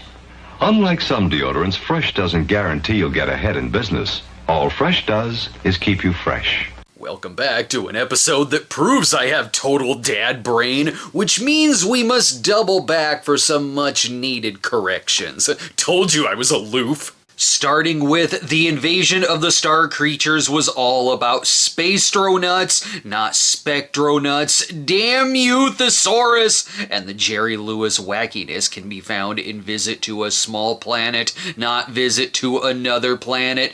Get your vacation spots right, and it's Attack of the Eye Creatures, not Invasion of the Eye Creatures. How did I get a title wrong for something that already got a title wrong? Furthermore, it was a mistake to question the heart transplant bringing someone back to life in Dr. Blood's coffin. I know for a fact that you can. I directed a movie that proves it as fact. Sure, I could have simply re-recorded those lines. It happens a lot anyway, but I figured it'd be a funny way to open the June portion. So in 13 East Avenue, starring Alan Alda and Rod Serling, we need a good neighborhood watch. A quiet suburb in the better part of town. Then suddenly, the shattering moment when violence strikes. Great, it's the Droogs if they just beat you in your backyard in broad daylight. I got his hard candy. No vigilante is gonna stop us. Don't start something. I'm sick of people telling me what to do. Yikes, it's like if Death Wish existed inside of a Dion in the Belmont song. Alan Ladd takes matters into his own hands when the police do nothing about these hooligans outside of the soda shop. For the man with the gun defies the man with the badge. That's why he gets his own gun, displayed on strings like Clint Eastwood is playing Ralphie from A Christmas Story. And I, for one, have missed the serious lack of slaps in May. Stupid child.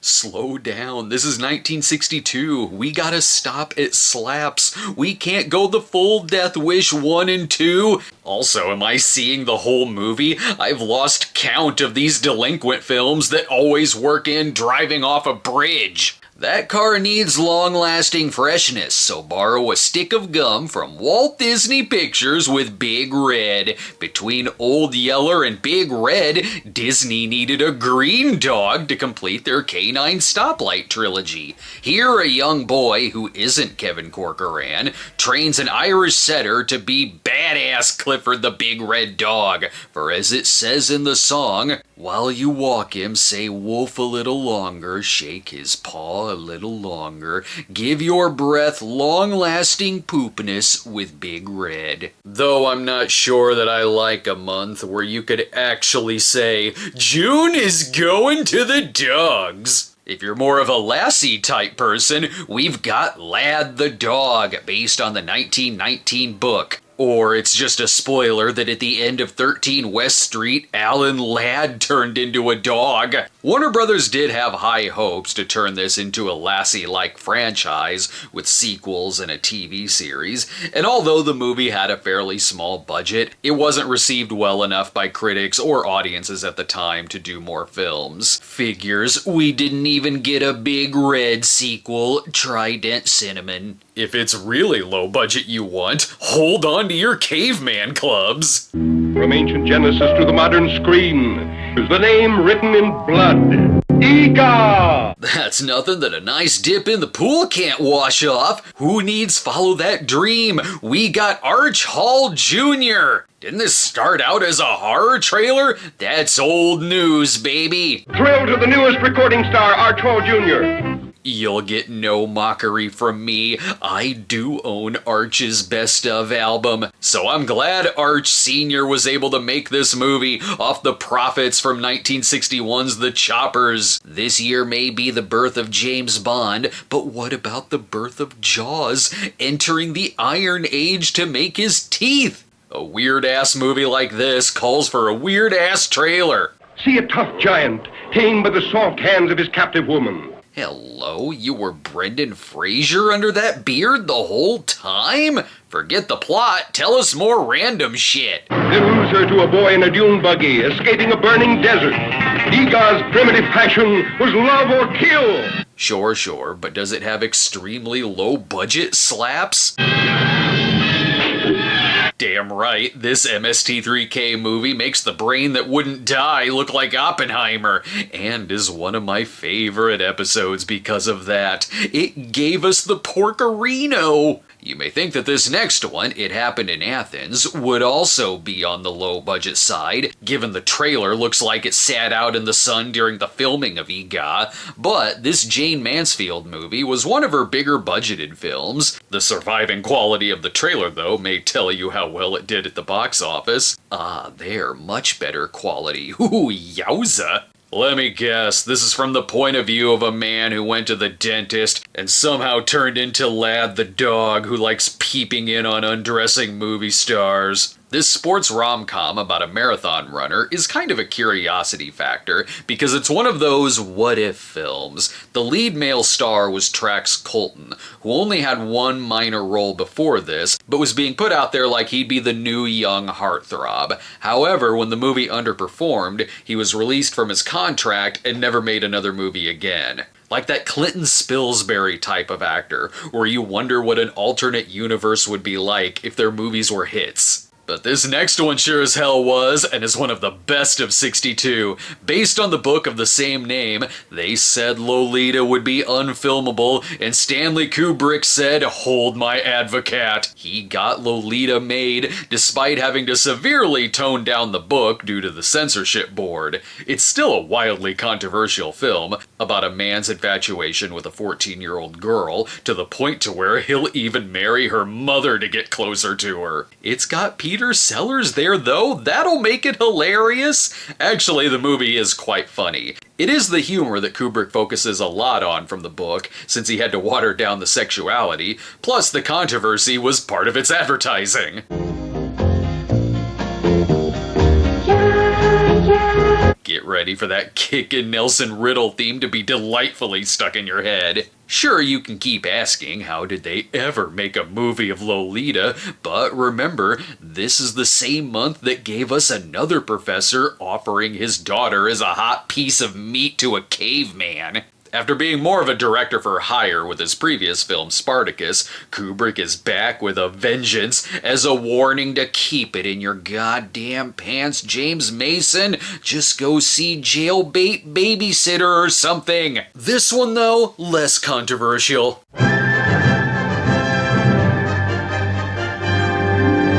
I bet it's another beach party movie. The World War II film, Merrill's Marauders, is about the troops stationed in Burma to fight like hell against the Japanese. We ran out of the ammunition and explosives, so we gotta send out for some stock footage from the 1955 war film Battle Cry. And they said it was impossible. So what the general is describing is a 6 months campaign over the worst terrain in the world.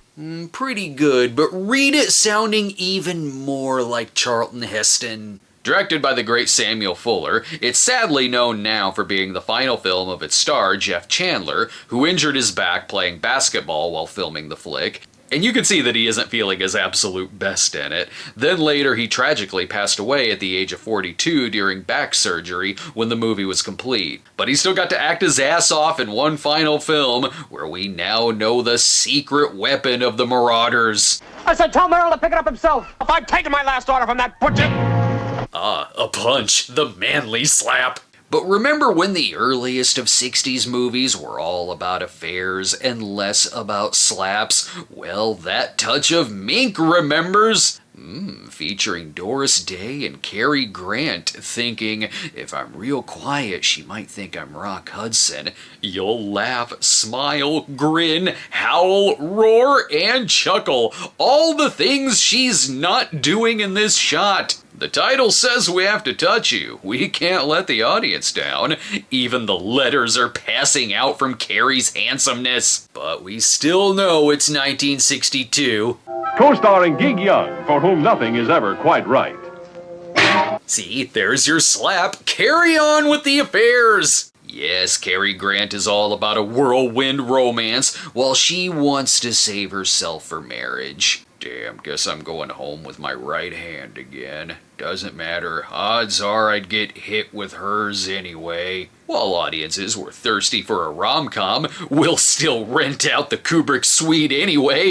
Is it eerie enough? This was a huge hit and one of the highest grossing movies of the year, but I'll still stick with the one where Peter Sellers is shot in the boxing glove. And it's always best to ask everyone's age first. Are you this age? Or this age? Or this age? I was when I started this job. Now I'm 42 and still have a Caligula poster on my wall. While Fred McMurray and Jane Wyman won their vacation to France, Jimmy Stewart and Maureen O'Hara have other plans. As Jimmy Stewart and his family spend a riotous vacation in this beautiful cottage by the sea. The sound effects means it's haunted with wackiness. It's Mr. Hobbs Takes a Vacation, where he should team up with Cary Grant, and he and Mr. Blandings can build a house of their own.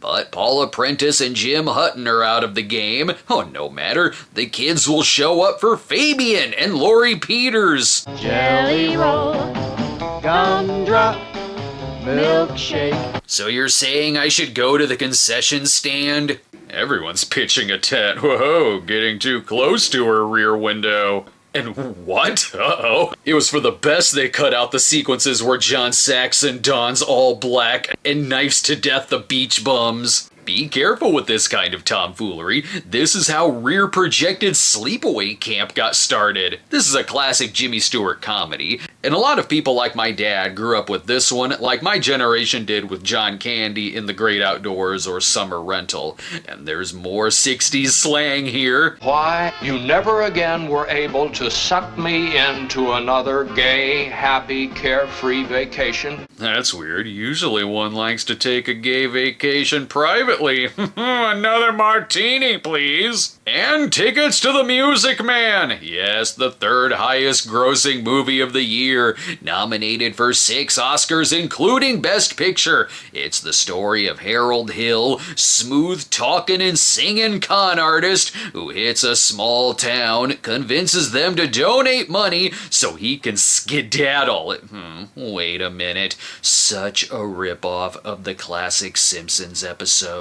Where is the monorail? Where's the big one named Bitey? Where's Leonard Nimoy? Guess I'll have to see it again to try to spot all those little details. But still, it's great that Conan O'Brien got an Oscar nomination for screenwriting. Significantly less singing and dancing, but still a lot of swindling, is something I'm fairly certain is in Chinatown due to the font. It's Confessions of an Opium Eater. That sounds like someone eating drugs like it's cereal. But it's really about human trafficking.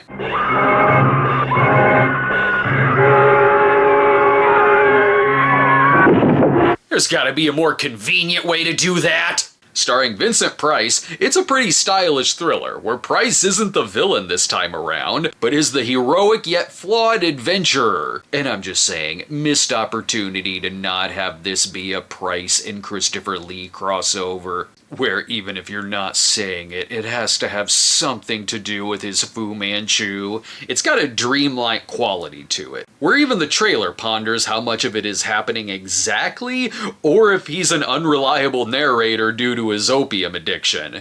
But why have someone who sounds like Heston when you can have Heston himself in a World War II movie this month? In The Pigeon That Took Rome, Heston teams up with Harry Gardino as the two are used as spies during the German occupation of Rome, but can only relay their information by use of carrier pigeons. A plot like that could almost have been a Hope and Crosby movie, as even in this case, it's not a straightforward war or espionage film and is more so of a comedy. It better be, because it's not every day you hear a plot line involving fascist-run Italy with the word fun in big letters on the poster followed by an exclamation point. No need to say what genre this is. Another rom-com! I mean Western. There is none as exciting as the reckless saga of the men who pushed the last outposts of civilization across the Sierra Nevadas. But mainly we're just gonna play paintball for a bit.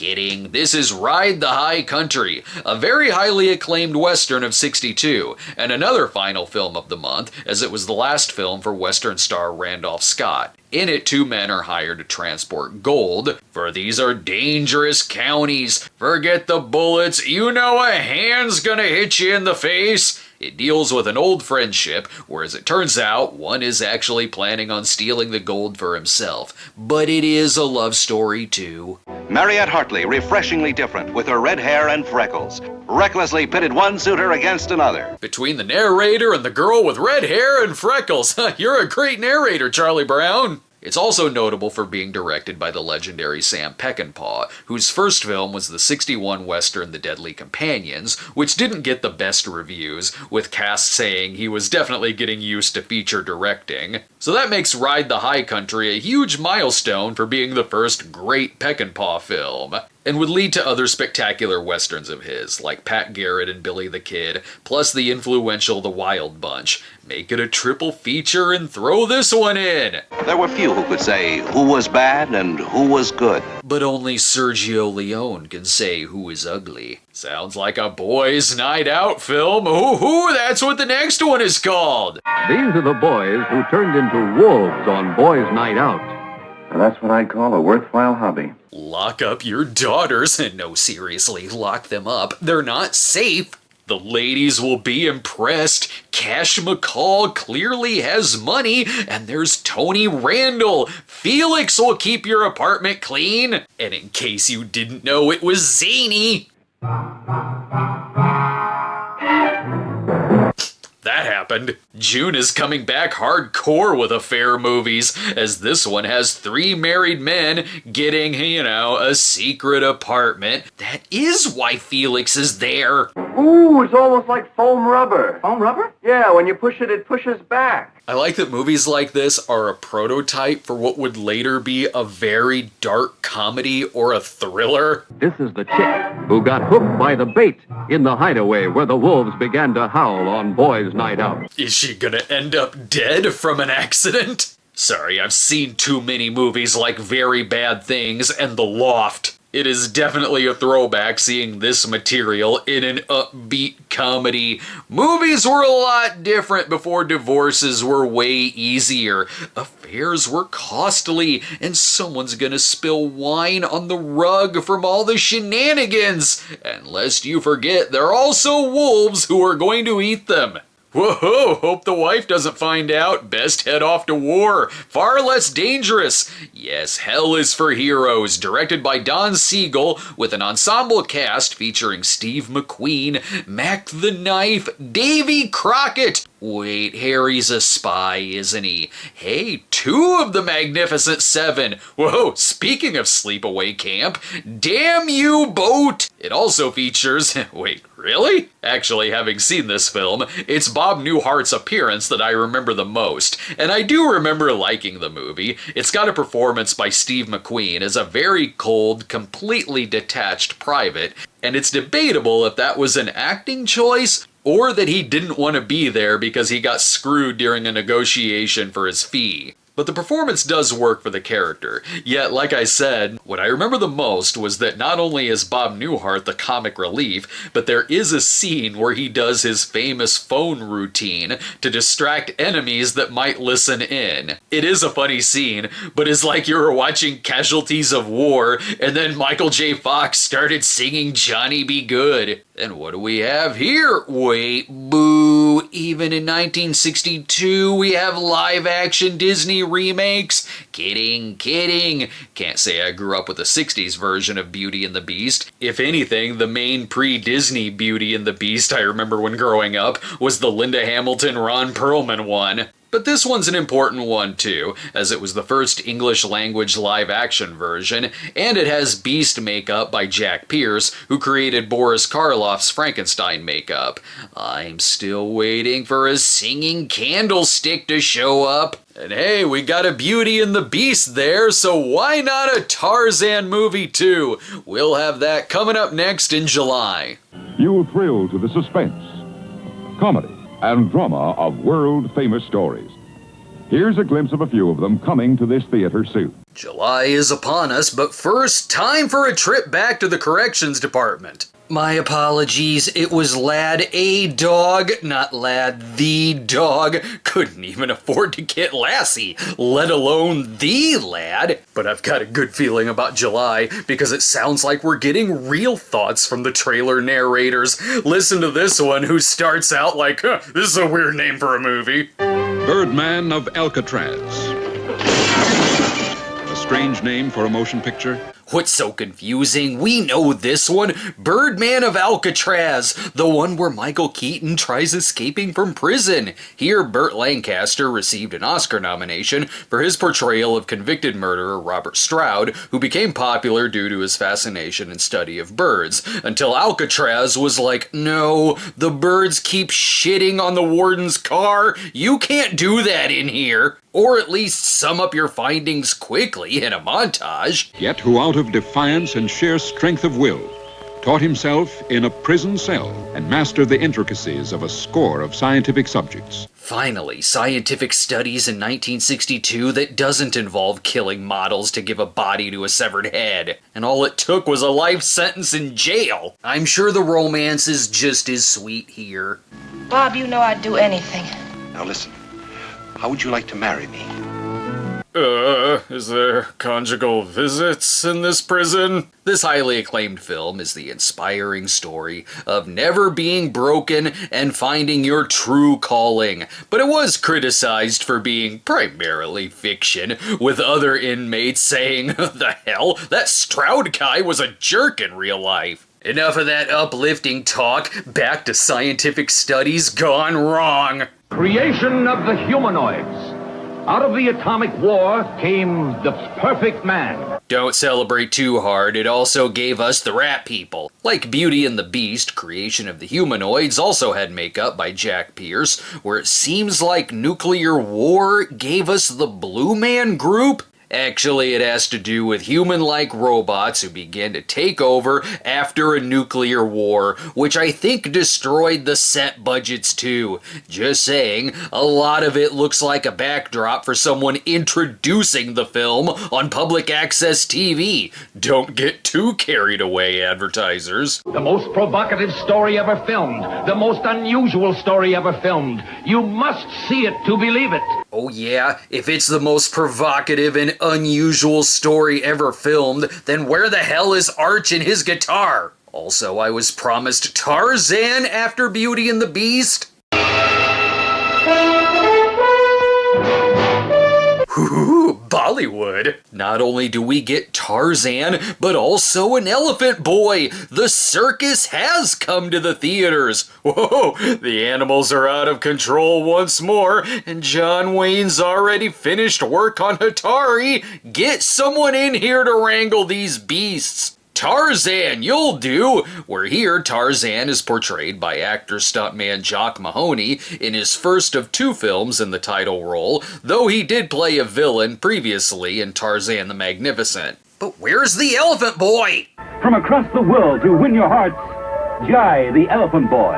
Pfft, he doesn't look like an elephant. Where are his tusks? They're advertising this like it's an entire movie made out of Indiana Jones's trip to Pancop Palace on elephants, but with more Tarzan screams. Yeah, we may want you to try that again, Jock. That sounded more like a really angry yawn. The narrators are getting weird this month. We had one surprised by the title, while this one tells us what a trailer is. Look again, and this is only the trailer. Thanks. I thought I was looking at the biggest budgeted short film ever made. I just hope it has a lot of rollicking musical numbers. We'll need it before we get to the terror. Ooh, motion picture's greatest terror personalities. What are the Three Stooges up to now? Oh, my bad. Vincent Price, Basil Rathbone, and Peter Lorre, who team up to give you blood disease. Every drop of blood feels the freezing paralysis of fear, almost stopping your heart. I told you before, it's not the movies, it's my frequent trips to the concession stand. We needed 2 Roger Corman Poe adaptations this year. Sure, there was Premature Burial, but that one didn't have Vincent Price. We need to make up for it. This one goes a different route, though, where it's actually an anthology film that's comprised of adaptations of Morella, The Black Cat, and The Facts in the Case of M. Valdemar, all scripted by Richard Matheson with a bit of a sense of humor. A darling who delighted in dalliance. Great, I have to make love with a body there, and also the cat keeps jumping on the bed. It had mixed reviews, but there were some that admired the short format, since it gave it less padding than adapting each one to full length. And with its cast, you're gonna get some entertainment out of it. But don't worry, we're still gonna find out what the Three Stooges are up to. Something? It's a tank. It's a sub. It's a plane. Let's put it in orbit. I'll drive it. What are you, some kind of nuts? Yeah, astronauts. Put the Forbidden Planet props down. We've already decided 1962 is the year of Spectronauts. Spacetronauts. Damn it, did it again! And with it being the year of slaps, naturally we need another Three Stooges movie this year too. It'll be zanier than when Jerry Lewis entered space. The first stop on their trip to the moon is a kooky spook house. Or not, maybe, I don't know. It's a haunted house movie now. I think there was a mix-up in the costume department. The Stooges are safe from all intruders, except a couple of spies from Mars. Yes, we all remember Dr. Frankenstein going to Mars to dig up his bodies. The movie contains some footage from an unsold Three Stooges TV pilot called The Three Stooges Scrapbook, but there's still some good gags here, like the Stooges just reading the subtitles on screen. And it's their most ambitious pie fight yet! They'll make it to space eventually. They're even interrupting filming on the latest nudie film, lest you forget why the monsters are hanging around, and I wonder if they had problems settling on a title. The Stooges versus Martians. Play Ring Around the Moon. Then they destroyed the Earth with the tides. But if Premature Burial was your Corman pick of the year, we still got a Ray Milland movie this month, produced by Corman, but directed by Milland himself. It was even released on a double bill with Tales of Terror, though with its apocalyptic themes and an opening that promises the most shocking experience of your life. It could have been released with Creation of the Humanoids. This looks like the dark side of Mr. Hobbs Takes a Vacation. Imagine that movie if the family drove away for a holiday and then a hydrogen bomb destroyed the city. And if there was no Fabian, but there was Frankie Avalon, how is John Saxon in the lighthearted one of the two? This movie gives us everything. A highway survival thriller, 40-year-old juvenile delinquents, and a sexploitation film? Give me a gun. I'm good with a gun. Whatever you say, you're purty. Where the hell is Alan Ladd to clean up these crime-ridden suburban backyards? This is not a month for trailers curbing their hubris, the most talked about motion picture of our time? But how can that be? Where's the Society of Craftwork people? This'll be safer than an apocalyptic future. It has the word consent in the title. They'll settle their differences via Senate hearings. Today, the future of the world is being decided in 2 cities. One of them is Washington, D.C. The other, Springfield, Illinois. There's no argument that can't be settled with a delicious horseshoe sandwich. I've got a hunch they expected big things out of this. Directed by Otto Preminger, yes, it does show the book by Alan Drury in the trailer, to the point to where it even shows the bestseller lists it appeared on, and it shows Kennedy and Nixon enjoying it, and diplomats probably talking about something else, but let's pretend they're talking about the book. Let's even show the directing of the film. You may as well just put an Oscar on screen and say, we're expecting one of these, which it didn't get any Oscar nods, but the narrator is still being coy about it being fiction. These people are all fictional, so don't try to guess who they are. Ooh, I'm still gonna guess. There's creepy Denny Hastert, Senator Fabian, Congressman Mick Edwards, and the Birdman of Washington, D.C. This blurs the lines between trailer and featurette. Actual members of the White House Correspondents Association become actors. Can't wait for the scene where Seth Meyers pisses off Trump. And the trailer is near 5 minutes long. The plot itself is simple enough. It's about finding a new Secretary of State and whether they'll pass confirmation hearings. I think it's also a Where's Waldo for extras. Among the guests, you may recognize government officials and leaders of Washington society. I knew I spotted Paul Simon. I know that bow tie anywhere. It mostly goes through the giant cast list here. I'm surprised the entirety of the Rat Pack isn't in it.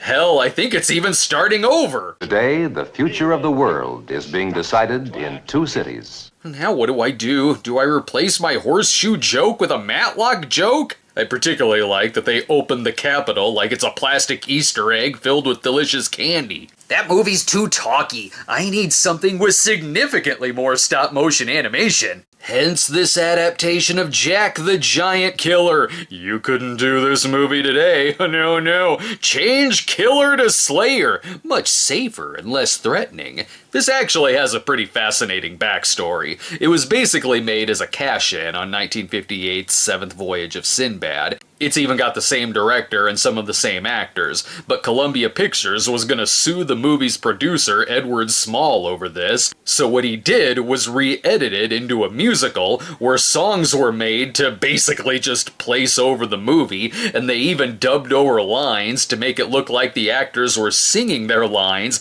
instead of speaking them. It'd be another 30 years before the non-musical version would be re-released, but regardless of that headache behind the scenes, it was still praised for its crazy visuals and really cool stop-motion effects work, making it pretty entertaining regardless of which version you watch. The Stooges can't even put a stop to the nudist trend though, as now the nudie flicks are even getting some star power, as in legendary actress and burlesque dancer Blaze Starr, who headlines Doris Wishman's Blaze Starr Goes Nudist. I wonder if it's about her becoming a nudist. First, why don't you fix us all a drink there, dearie? It also features Ralph Young, part of the singing duo Young and Sandler, where here Blaze goes to see a nudist film and gets inspired so much that she wants to join a nudist colony herself. Guess that's better than Mr. Peter's Pets inspiring people to peep in on dressing rooms. But in true Doris Wishman fashion... Your name is Belle Fleming? Yes.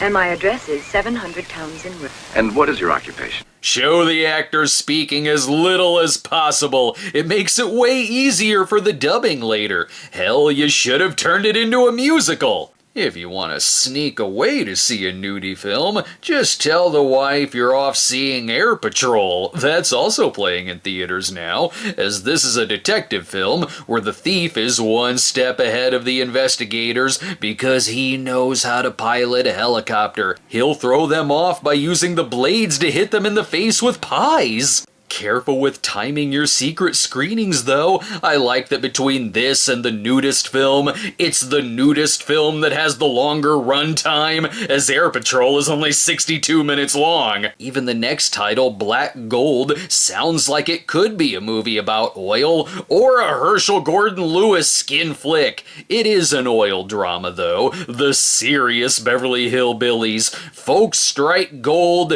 then there's love triangles, backstabbing, and are there slaps? Watch him close, friend. He's got an ace up his sleeve. Frank, you son of a gun. When'd you get here? Ooh, a twist. The old psych friendship punch. I'm just going to assume this is taking place in the same saloon as The Great Race, and then Texas Jack comes in and takes all the gold and the girl for himself. We need a bigger budget on the next one. Be sure to open it with explosions. Ooh, I don't think they're friends. This is Hemingway's Adventures of a Young Man. No, that's what it's called. Hemingway's Adventures of a Young Man. Best give it a very specific title. Regular Adventures of a Young Man could be any Troy Donahue movie of the early 60s, and if I take my glasses off, I'd think it was another one of the Elvis movies. This one goes beyond Hawaii or Florida, though. With as impressive a cast as has been assembled in years.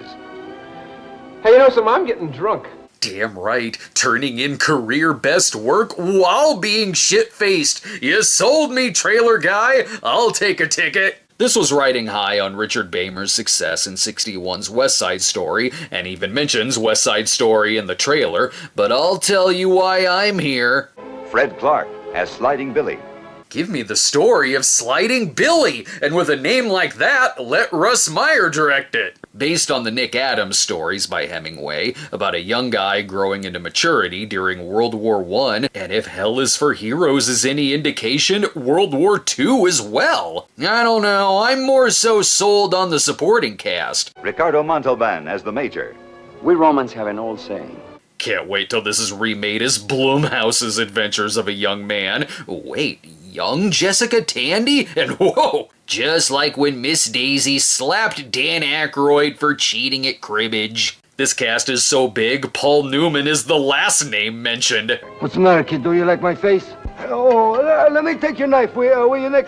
Excellent. Newman does a great impression of Pete from Muppets Take Manhattan. Come for the romance, stay because all the screenings of Boys Night Out were sold out. You fools, you could have just gone and seen Kim Novak and the Notorious Landlady, also in theaters. What happens when a fast-talking young diplomat rents a room from a luscious, lovely, notorious landlady? I'll tell you what happens. I clearly wasted all of my apartment references on Boys Night Out. This one, however, is less Very Bad Things or The Loft, and more So I Married an Axe Murderer, where Jack Lemmon falls in love with a landlady who may or may not be a murderer. Mrs. Hardwick murdered her husband. Well, that's certainly grounds for... Shay, what? The question is it worth it? The answer, abso-freaking-lutely. This is a murder mystery I can get behind. And a political movie too, as he's a diplomat from the State Department who may be nervous, but it could be worse. Dennis Hopper could barge in with an oxygen mask. The lengths we go through to get laid. Ask any policeman or fireman. And they'll tell you that if Kim Novak is a murderer, you should still go for it, dude. The trailer guy is triple checking his sources. Ask the people who live here, or here, or here. Yes, ask all the peeping Toms. They'll say the same thing if they're not currently out watching Blaze Star Goes Nudist. The only crime here is the completely out of control and unlicensed zaniness that needs a leash around it immediately. Sex in the 60s was weird. Now, if you'll excuse me, my wife's in the tub. I need to shoot the door open and watch her a little. We need something a bit more inspiring to close out July, so how about the story of Helen Keller? This is the true story of a modern miracle. The miracle of a child who was deaf, dumb, and blind. And seemingly no one around to keep her from getting tangled in the laundry. I know when a movie from this time is a classic, based on whether or not we watched it in school. And yes, we did indeed watch The Miracle Worker. Based on the play by William Gibson, it was Gibson himself who even adapted the script too. It's the story of teacher Annie Sullivan, who tutors the deaf and blind Helen Keller. Hard to believe a film this beloved was a surprise hit for the studio. The film won Oscars for Bancroft as Sullivan and Patty Duke as Keller, but the studio was originally unsure of their casting, to where they even limited the budget. They wanted Elizabeth Taylor for the Sullivan role, but the writer insisted on Anne Bancroft. And while Patty Duke originated the role of Keller in the play, some thought she'd be too old for the role, given she was 15 and she's portraying Keller at 7. It paid off. At the time, she was the youngest person to win an Oscar. I'll tell you why she was perfect for the role. End of the first lesson. Oh, you little... That hit to the face looked like it hurt. It's nice to see a trailer that's a bit more grounded this month. Just some simple, straightforward praise from critics, instead of saying things like, the greatest frickin' motion picture ever put to film that'll inspire you so much your goddamn head'll explode like a nuclear bomb! And on that note, the adventures of a young man will continue in August as we do get another Elvis movie, and of course, another Francis Ford Coppola nudie flick. For real refreshment, reach for the real thing. Ice cold Coke right now.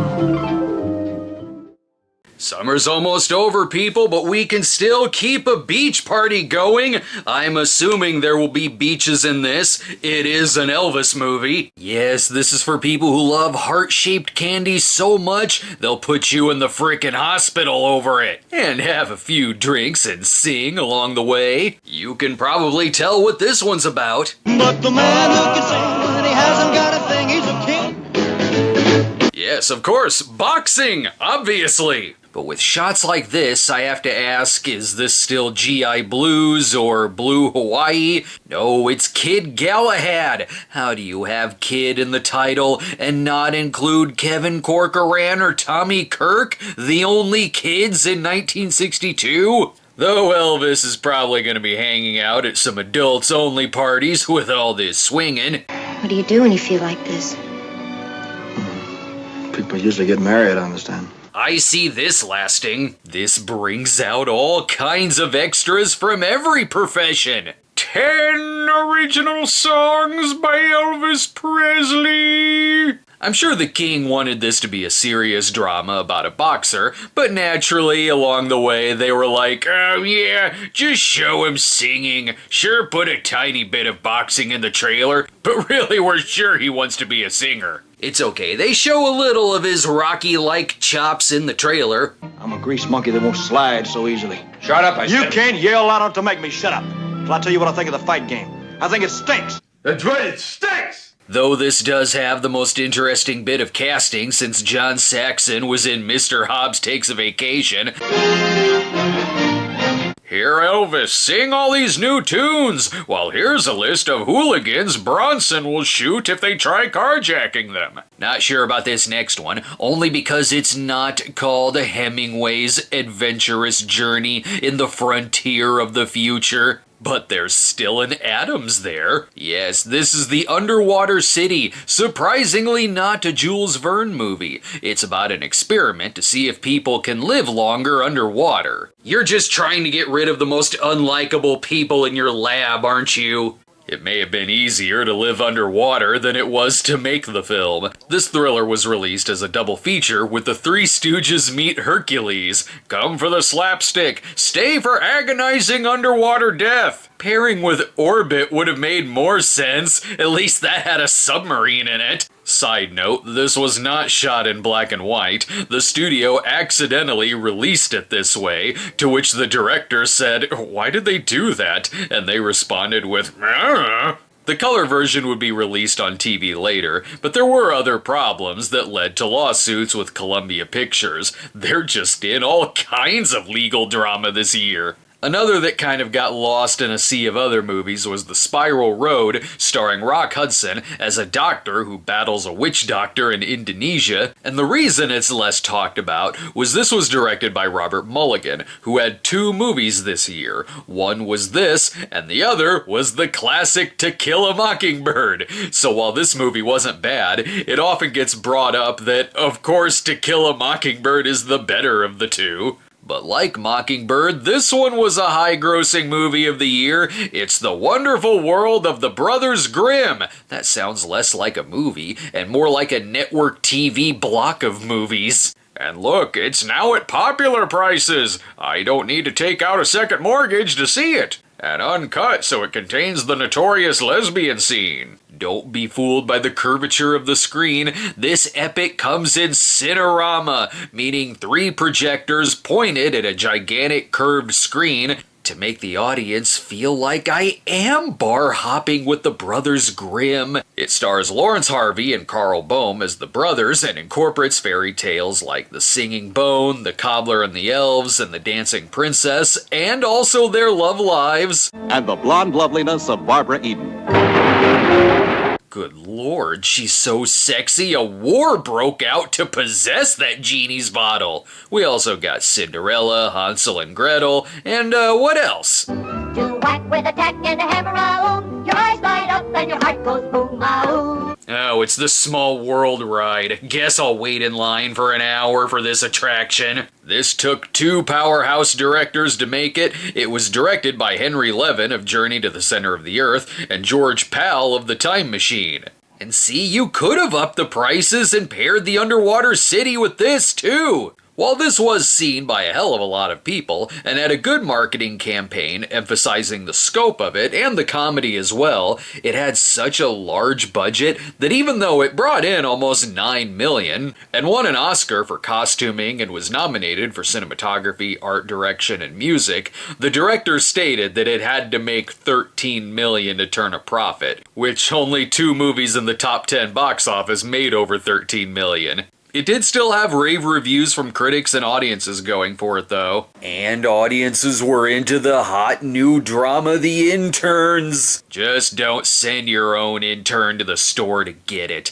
They may come back with the sequel, The New Interns, due to his new love of Barbara Eden, or the 70s TV series version for his Mike Farrell love. Who knew this would be a heavily franchised film from 1962? Move over, James Bond. I'm just glad he didn't accidentally rent this Intern movie, or, that one would have been fine, I guess. As long as someone brings me my Coppola films. The hell is this? This isn't the Cotton Club at all. This is one of them nudie films the kids would get Jack to rent for them. Hence the very lowbrow humor you would not see in The Godfather.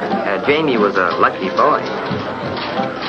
But then it happened again. Uh-oh, surprise diarrhea chaps again. Like the other Coppola nudie film of the year, Tonight for Sure has some cobbled together footage. It was made up of a Coppola short called The Peeper, mixed in with a Western nudie film, The Wide Open Spaces. Who knew Wild Gals of the Naked West would have the more sophisticated title of the two? There was another notable name attached, as exploitation legend Jack Hill shot the flick, who would later go on to do such badass movies as Coffee and Foxy Brown. But let's leave the Old West, because only in Rome could this story happen. Are you sure? It's showing a book and filmmaking footage. We did see this in Washington, D.C. However, that actually does play into this movie and is part of the plot. And I'm sure it's going for Oscars too. It's got the shot of someone in a theater watching a movie.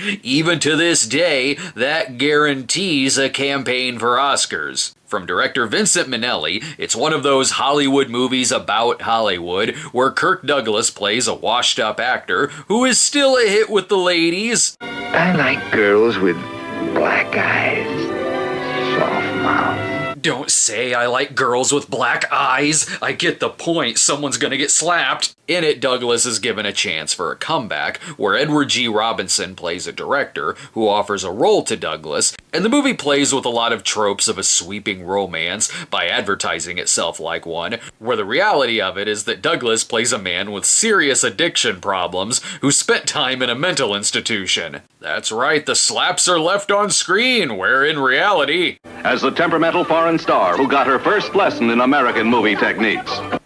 A kick in the ass. Didn't see that coming. This leaves behind the Hollywood rom-com cliches in favor of...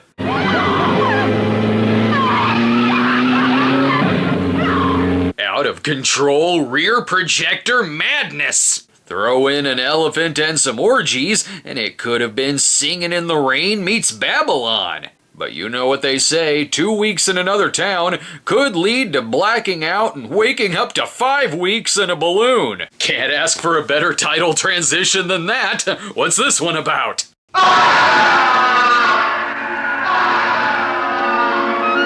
Oh, my mistake. 5 seconds in a balloon. Are they okay? Enough Jules Verne teases, we want the real thing.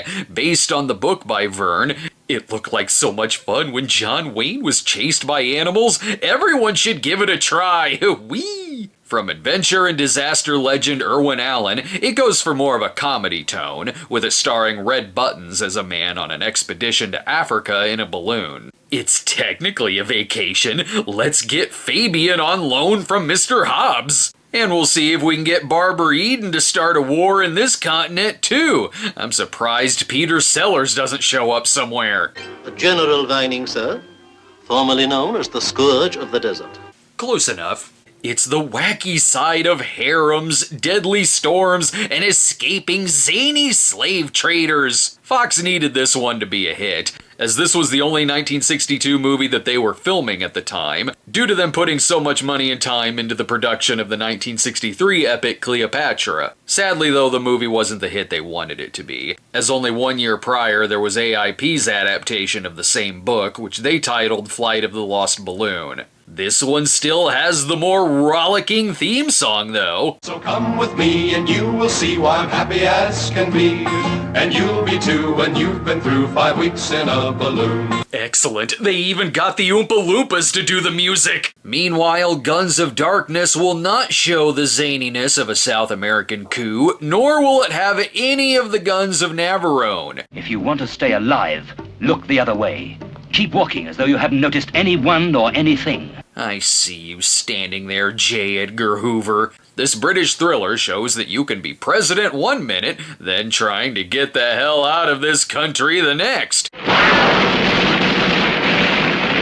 And no, I left my keys in the car. Wait, that vehicle's not yours. This acclaimed film, based on the book Act of Mercy, has revolutionists who want this president dead so much they shoot his painting. It's a very well-made and suspenseful flick which stars David Niven and Leslie Caron, and a gossipy narrator. If you asked his wife, she'd say, I married him because he was human, funny, and alive, but he never does anything that makes any sense. And you didn't hear this from me, but they keep it wild in the sheets. They play a married couple who try to help the former president escape the country since Snake Plissken was busy, though they have to battle more British insults. Do be sensible. You know, Brian, I used to think that you were just a bow tie and a big suit and a fat smile put on by the wind. But you're worse. And I do say, I do not much care for your mother's cooking. See, here's the problem. The streets are filled with the same hooligans from Panic in Year Zero. It could all be solved if y'all found yourself some Jesus. If the army doesn't get you, the, quicksand will. This escalated quickly. Mr. President, you're better off surviving on your own. Elsewhere in the world, there would be some hits that would come to the States in later years. Japan got the release of King Kong vs. Godzilla in August of '62, while we got some imports like the British adventure film The Pirates of Blood River. There'd also be some '61 Italian epixploitation movies that got to the States, like White Slave Ship, The Centurion, and The Sword of the Conqueror. Same with the 1960 Italian epic Siege of Syracuse making it here too. However, we do have the premiere of one that promises the mightiest spectacle of the modern world, all about the Battle of the Battle of the Thermostat. This is the 300 Spartans. Oh, okay, so that's what this Snyder movie was all about. Got it. Let's hope they do better justice to the comic than Kevin Sorbo and kicking Britney Spears into a hole. Or it's just simply another adaptation of the 300 Spartans who battled the slightly larger Persian army. Like all other movies, though, they'll be defeated by handsomeness. Starring Richard Egan as Leonidas the Lion, Sir Ralph Richardson as Themistocles the politician, and a few broads we met at the producer's rap party. Don't worry, ladies, I got about 300 Trojans in my pocket. We'll have a long night. This really is a story for mothers and lovers. And of every woman who ever sent a husband, a son, or lover into battle. I love you, love. But we must wait. Also for anyone who experienced the mightiest of blue balls. This goes for more of a Cold War analogy, with it being a 60s version, unlike the later ones that more so symbolized a Turkish bathhouse. Here we've got so many people on screen doing the biggest LARPing session known to man. It was also a gigantic worldwide hit, which ironically a lot of the box office coming from its screenings in the Soviet Union, where it was very embraced by the public, just like when the Russians clapped at the end of Rocky IV. Coming up in September, it's one of the 2 top-grossing movies of the year. Will it be the sexploitation film Adam and the 6 Eves? We'll find out next. Are they handy? Cottage cheese in ready-to-serve portions. So easy to use, quick, and no bother at all. The rest stays really fresh, moist, and creamy. You'll love Seal Test cottage cheese in new, ready-to-serve portions. September of 1962 is a little bit like September of today. Not that many movies are released this month. Only in 62's case, a good number of them are nudie films.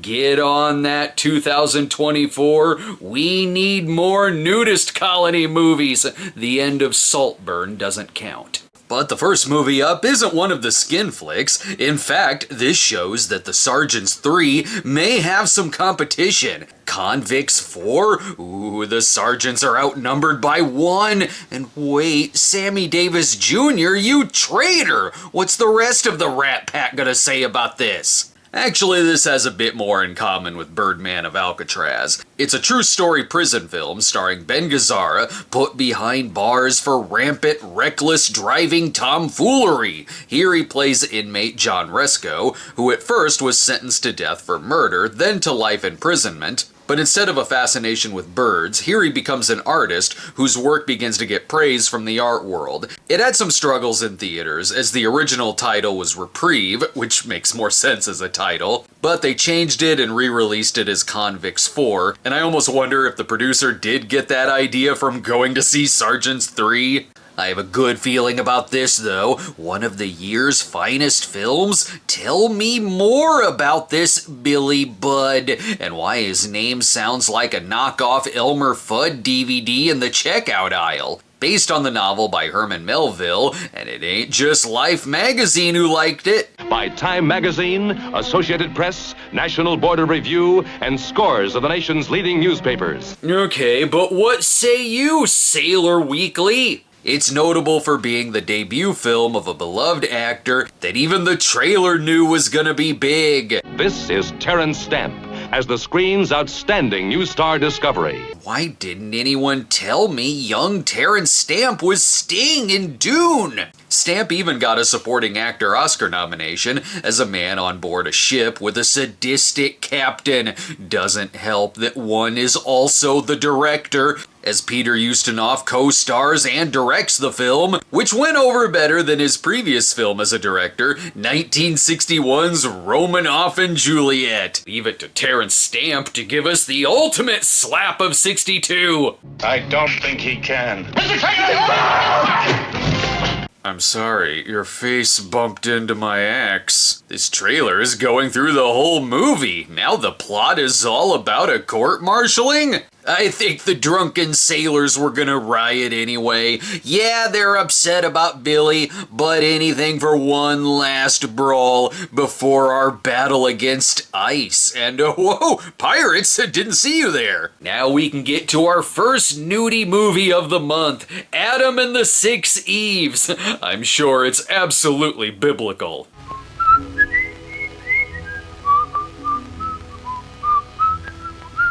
Clearly this inspired the Sergio Leone epic A Fistful of Titties. It's sad that the Mamie Van Doren movie was more accurate to scripture. This one's about a man lost in the desert with Toby the donkey. Look, the donkey even has poster credit. And if you bring binoculars in the 60s, let's face it, you'll run into a group of naked women. I'll look at you in a little bit. I need to make my litter box first. Daddy can't spring an erection while filled with this much canteen water. Some movies just need the Boggy Creek monster to show up. Seriously, this may be the only movie directed by John Wallace, but he was actually in Legend of Boggy Creek as Mr. Ford. He's one of the only actors not in this next film, which took a cue from Brothers Grimm. It's at popular prices, and you get a free popcorn hat bucket. This was an early 60s war film to end all early 60s war films.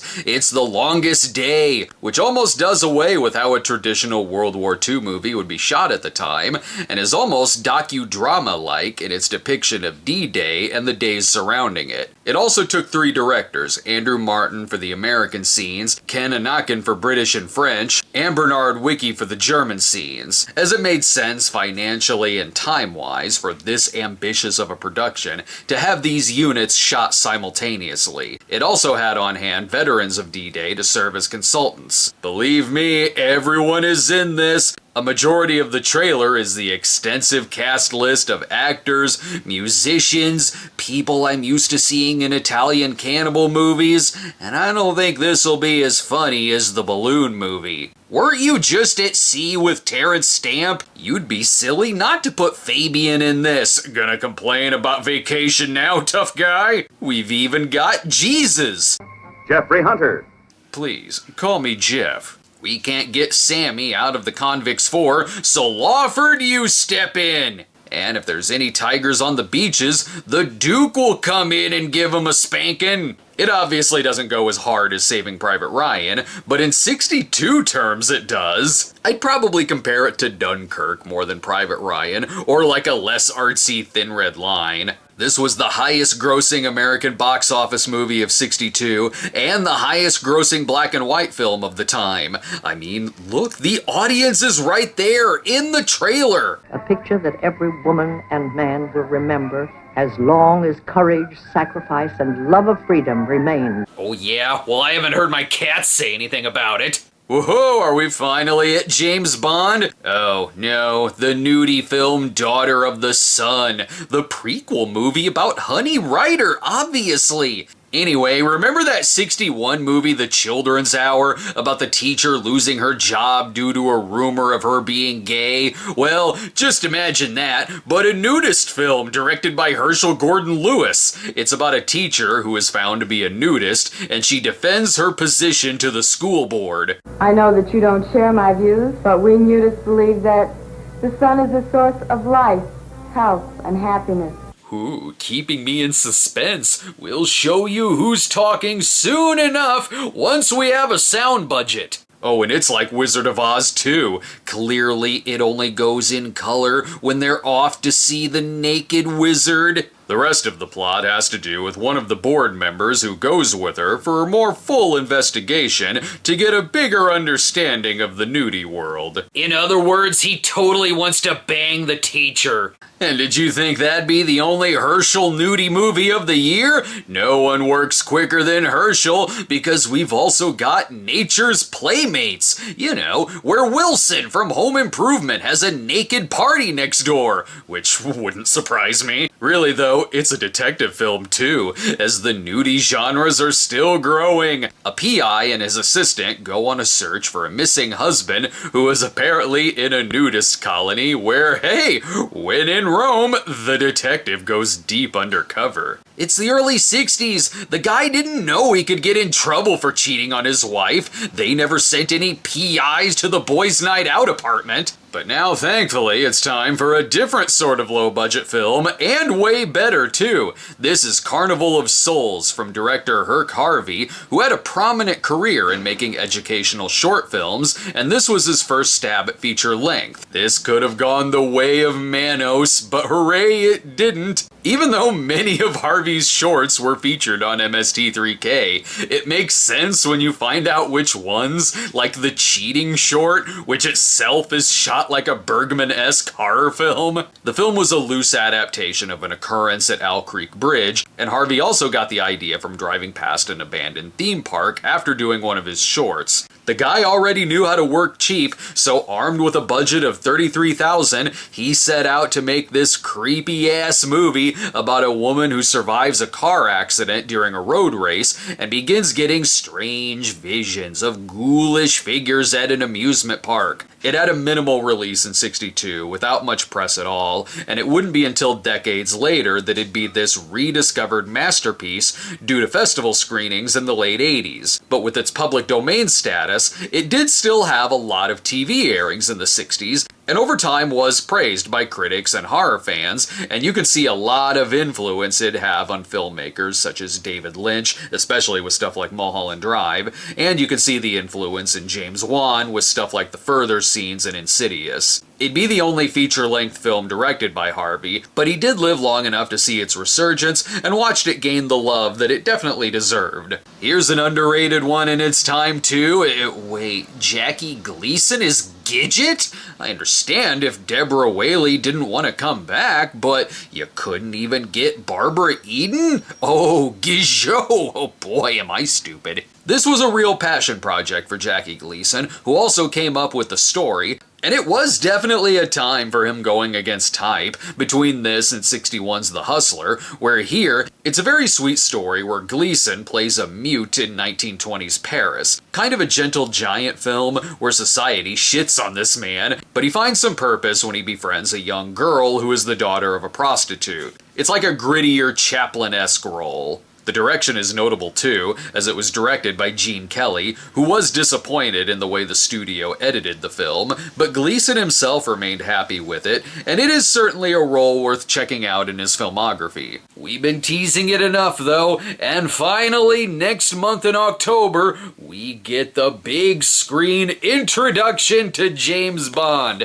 At least in some countries we do. There's always a good show at our theater. Now, on with the show. This is a big month, people. It's October, so we got a William Castle movie, another Roger Corman movie, we got James Bond, politics, Bette Davis versus Joan Crawford. But first, well, let's get a bit of loving in here, or kind of loving. You know, like going with your female coworker to a nudist camp. It's a kind of loving. That's not what this is, though. This is from John Schlesinger, later of Midnight Cowboy and Marathon Man, where here it's an acclaimed British drama, where a man does sleep with a coworker, but instead of being nudists, well, she gets pregnant, and the two live with her intense mother. This will also be a month for domineering mothers. If that sounds like the plot of a television series, it was adapted into one in 1982. But we need something for the Halloween season. Where's that William Castle movie? Tom Poston. Zotz. Julia Mead. Zotz. Jim Backus. Zotz. Zotz? Is that the name of the movie? Or a commercial for candy that I'd buy at concessions? Just what the hell is Zotz? What's Zotz? Well, if you've got Zotz, you'll get the point. Got it. An STD that gives you fainting powers. You can tell by the cast that it's a much lighter, zanier William Castle movie. It's about a professor who receives an amulet that gives him the power to alter time, cause pain by pointing, and like in Dune, the name Zotz is a killing word. Just watch the power in action. When you Zotz a dull after dinner speaker, you liven him up by slowing him down. Or it just makes people drunk. Just saying the word can turn any party into a classic Three Stooges short. Or you could just use the power to be an asshole, but don't say that the movie isn't innovative. Zotz! Truly, Zotz was the Matrix of 1962. With it being Castle, you may be expecting a gimmick, but not quite. Audience members did receive replicas of the amulet, but this is Castle. I want more! Rig random chairs with an electric shock whenever the word Zotz is used. After all those Peeping Tom movies, though, it's time we have a more professional look at sex. Do you feel that a report on the subject of sex belongs on the bestseller list? I feel that my job is to gather facts, not tell people what to read. Dude, can I borrow your Playboys? See, it is professional. The book is in the trailer, and there's data. Let's find out what these broads are into. Recently, final tabulation and analysis was completed on the most precedent-shattering statistics science ever compiled. Oh yeah, nothing gets my wife hotter than stats. Inspired by the Kinsey Report, the movie has a researcher going deep into the sex lives of 4 suburban women.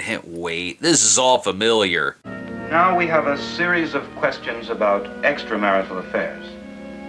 Do you plan to leave your husband? Well, I could, but he seems really close with my daughter. And wow, are we seeing the wives in action? Glynis Johns? Mrs. Bates, you're hot! This is like Warner Brothers doing a white coater film. I asked these women what they were like in the bedroom. Here's my findings. Get James Spader in here to interview them on video. We'll get to the heart of their issues, because right now I can only assume.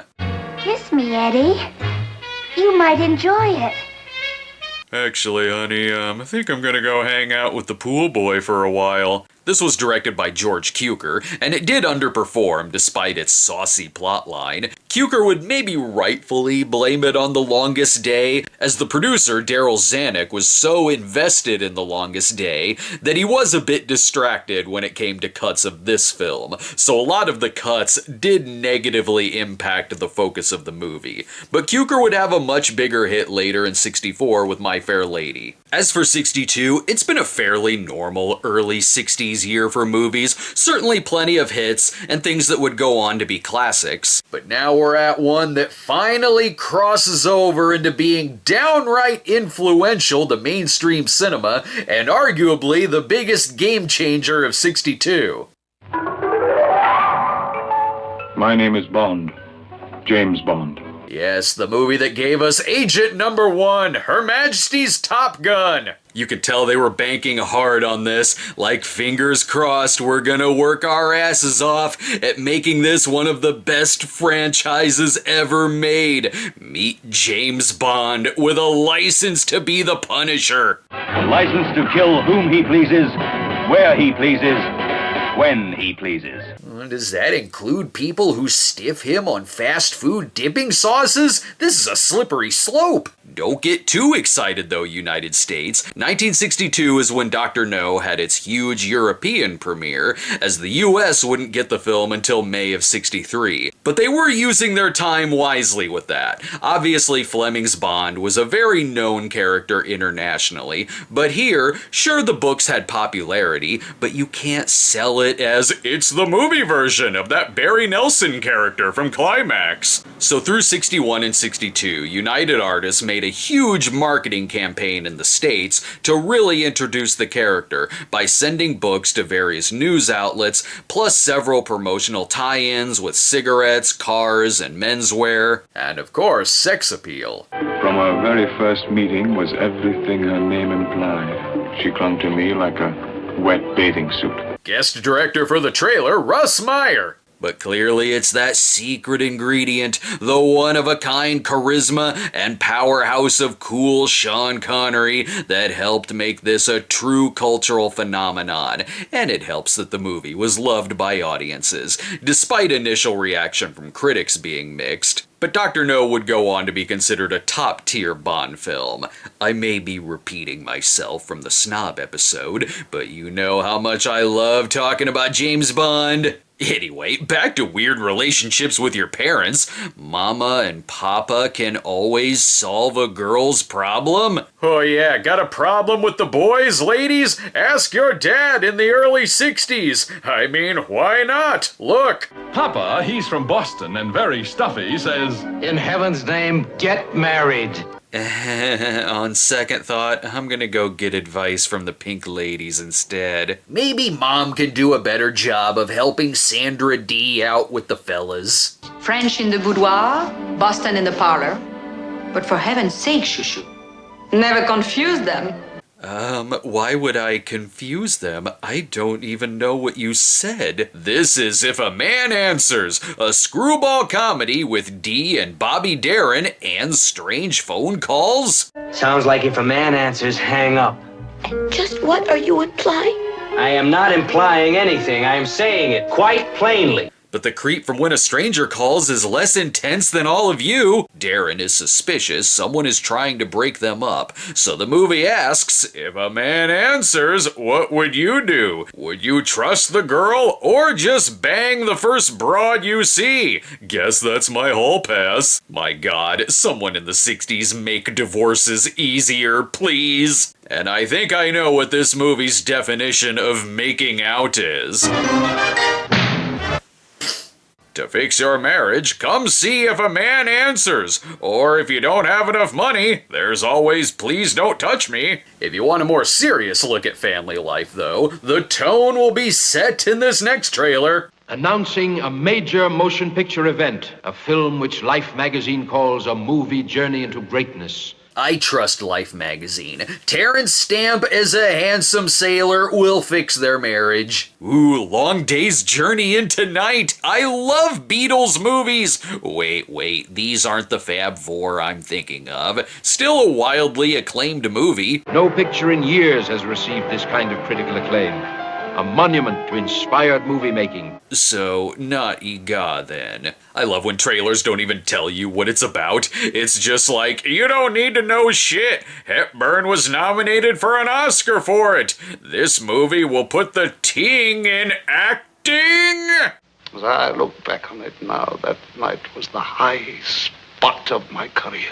I had life where I wanted it. I wanted this same level of performance from Mr. Peter's Pets. All joking aside, this is a real actor's film, and an extremely faithful adaptation of Eugene O'Neill's play, and has the great director Sidney Lumet behind it. It really is like a filmed stage production, and does it incredibly well, as it's all set in one day, with each family member laying out their shit, such as coldness on the part of the parents, their lives kind of at a standstill, and also addiction comes into play. Add in a ghost and let Mike Flanagan do an adaptation. Tears are gonna flow here. Jason Robards Jr. bursts like a volcano, continues the New York Times. And it made Jason Robards ejaculate. There's so much drama packed into the trailer that it ends in a news flash.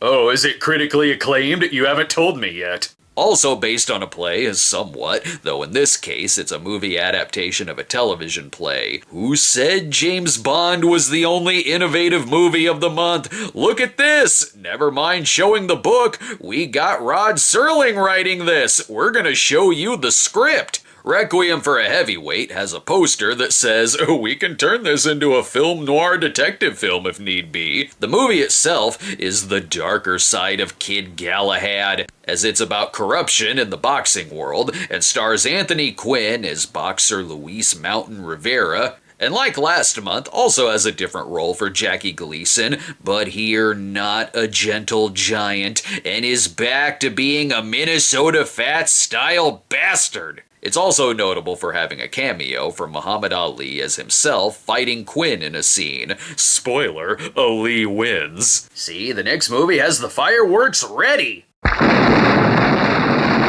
Whoa, is someone staying home and just watching Honeymooners reruns? Hello, Alice and Ralph are getting it on. This is Fedra, where Melina Mercury has everything. Nothing was beyond her reach. She had cars, island villas, yachts. But does she have Bolero on VHS? I think not. She is so sexy, people give her flowers out of a helicopter, they name ships after her, politicians are at her every call, and I'm sure the women in Sicily hate her too. Normally for this kind of attention and celebrity, you just need a reality show. So of course it's about her taking on a much younger lover, Anthony Perkins. What? He has experience. Remember his 1961 film Goodbye Lover, which also had him with an older woman? Although this one's a lot saucier and more taboo. Perkins plays her stepson. My husband's getting too old. I need someone with the slaps of a man half his age. Look, the greasier the camera lens and the more fire is in the shot, the hotter the romance. They're so wild she'll sleep right on top of him. It'll end with her remembering Phoebe's friend's line. Are you sure you want to be with someone where you can say, that's not how your dad used to do it? But it does escalate quicker than a sitcom.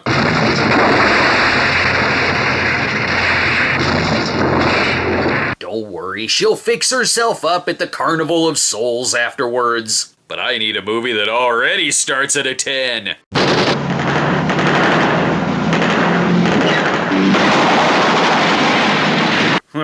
So does he make it out? It's one of those ripped from the headlines movies. See, it says so itself. So did I mention Cold War tensions were high at this time?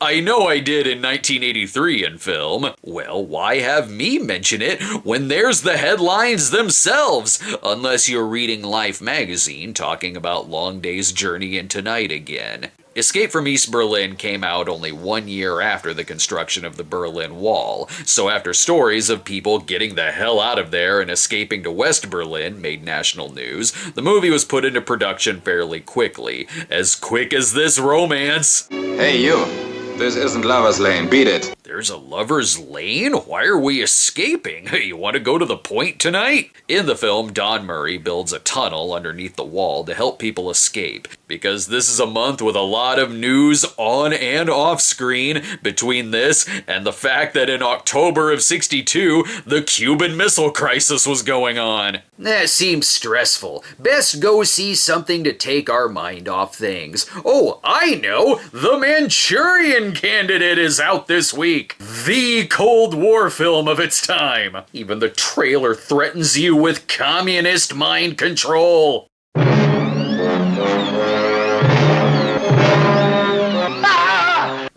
If I'm late, will it kill me? But I want to know how Frank Sinatra got his amazing karate skills. Though nowadays, it's one of those movies people cite simply if there's a politician they don't like. Like, oh my god, he's just like the Manchurian Candidate. Or maybe they just have mother issues, hence Angela Lansbury's brilliant portrayal as Lawrence Harvey's domineering mom. See, I told you it was a month for that, and a year for that too, when it's Angela Lansbury. Remember her mom role in '62's All Fall Down? She would get an Oscar nomination for her role here as Eleanor Shaw, and this thriller was so successful, it put the idea of political mind control into the mainstream, where it really never left. But somewhere there's an alternate universe where modern conspiracy theories all revolve around the mind powers of Zots. And if that doesn't send my anxiety into overdrive, the movie trailers keep threatening me. We're at the height of '60s Cold War tensions. I already have a bomb shelter built, thank you very much. Roger Corman had to doubly make it up to Price over premature burial. Not only do we get he and Corman teaming up in Tales of Terror this year, but also Tower of London, not to be confused with the 1939 Tower of London that also had Price in it. This isn't a Poe adaptation though. Think more Richard III with a Corman touch. Habitat of terror, the malevolent abode of evil. Ah yes, Shakespearean spears to the ass. It's got a torture tower and Price. What more do you need? Mr. Shaw? Are you content to die there? Well, wasn't expecting this to be the origin of Eleanor Shaw. It's got a great camp-tacular Price performance as Richard III, and while we're at it, we may even throw in a little Macbeth, too. History class just got awesome and creepy. And it's a dare. Do you have the courage to spend 83 minutes in the Tower of London? Oh no, I learned my lesson taking up that kind of dare from Hell Knight. It'll be much less stressful if I spend 83 minutes in Paris. Oh, what are these gay cats up to now? Each glamorous bridge is a bridge of sighs. Oh, listening to Judy Garland, of course. This was the only animated movie for Judy Garland, and was the first animated theatrical film from Warner Brothers, where in it Garland is Musette, a cat who goes from farm life to the big city and meets all the smooth-talking, handsome cats she can find. Papa, I like it when you call me Big Papa. While not a hit at the box office, it did go on to be a nice cult film for fans of Garland, and also Chuck Jones, who co-wrote the film along with his wife Dorothy Jones, especially with it being a kind of grittier, more modernist style of animation. Imagine Philaday meets the Aristocats, and we've got puns too. Now look, child, we don't want to disappoint Meowie, do we? Oh, you weren't even trying with that one, but I am on drugs right now. I sure hope these lovebird cats end up together. Now pass me the opium, if you don't mind. However, I've just received word that Steve McQueen is back home from Hell is for Heroes and wants to get so laid. Some men love war, the way others love women. Mainly, he wants to scream bombs away in bed. Robert Wagner is there too to talk his war stories from The Longest Day. Based on the John Hersey novel The War Lover. See? Look, there it is. You didn't even take the time to make a cover. You just typed on a stock image of a book. Here McQueen is Buzz Rickson, a demon in the sky and an even bigger demon in the sheets. Those who return from the mission for today set their sights on the target for tonight. There, her severed head will do for my deformed fiancé. Is this Hell's Angels or Spielberg's 1941? You ever try to score with a girl in the air? No, but I tried it underwater once, and I nearly drowned.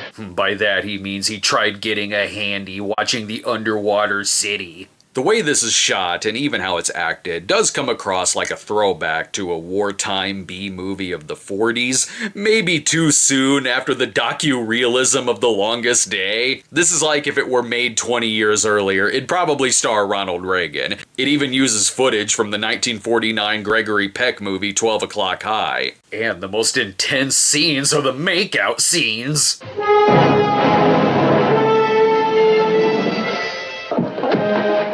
Jesus, how did we get to shoving her on the couch? Buzz is a loose cannon, a cocky hothead who doesn't play by the rules. Now give us a microphone. We're gonna sing the Righteous Brothers. I'm starting to wonder if there are any happy marriages in the 60s.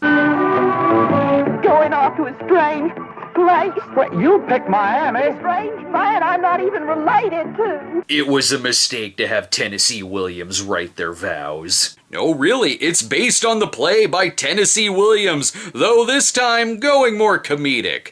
You've all gone through a perfectly natural little period of adjustment.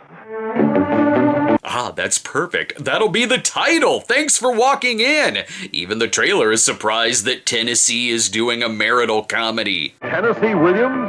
A comedy?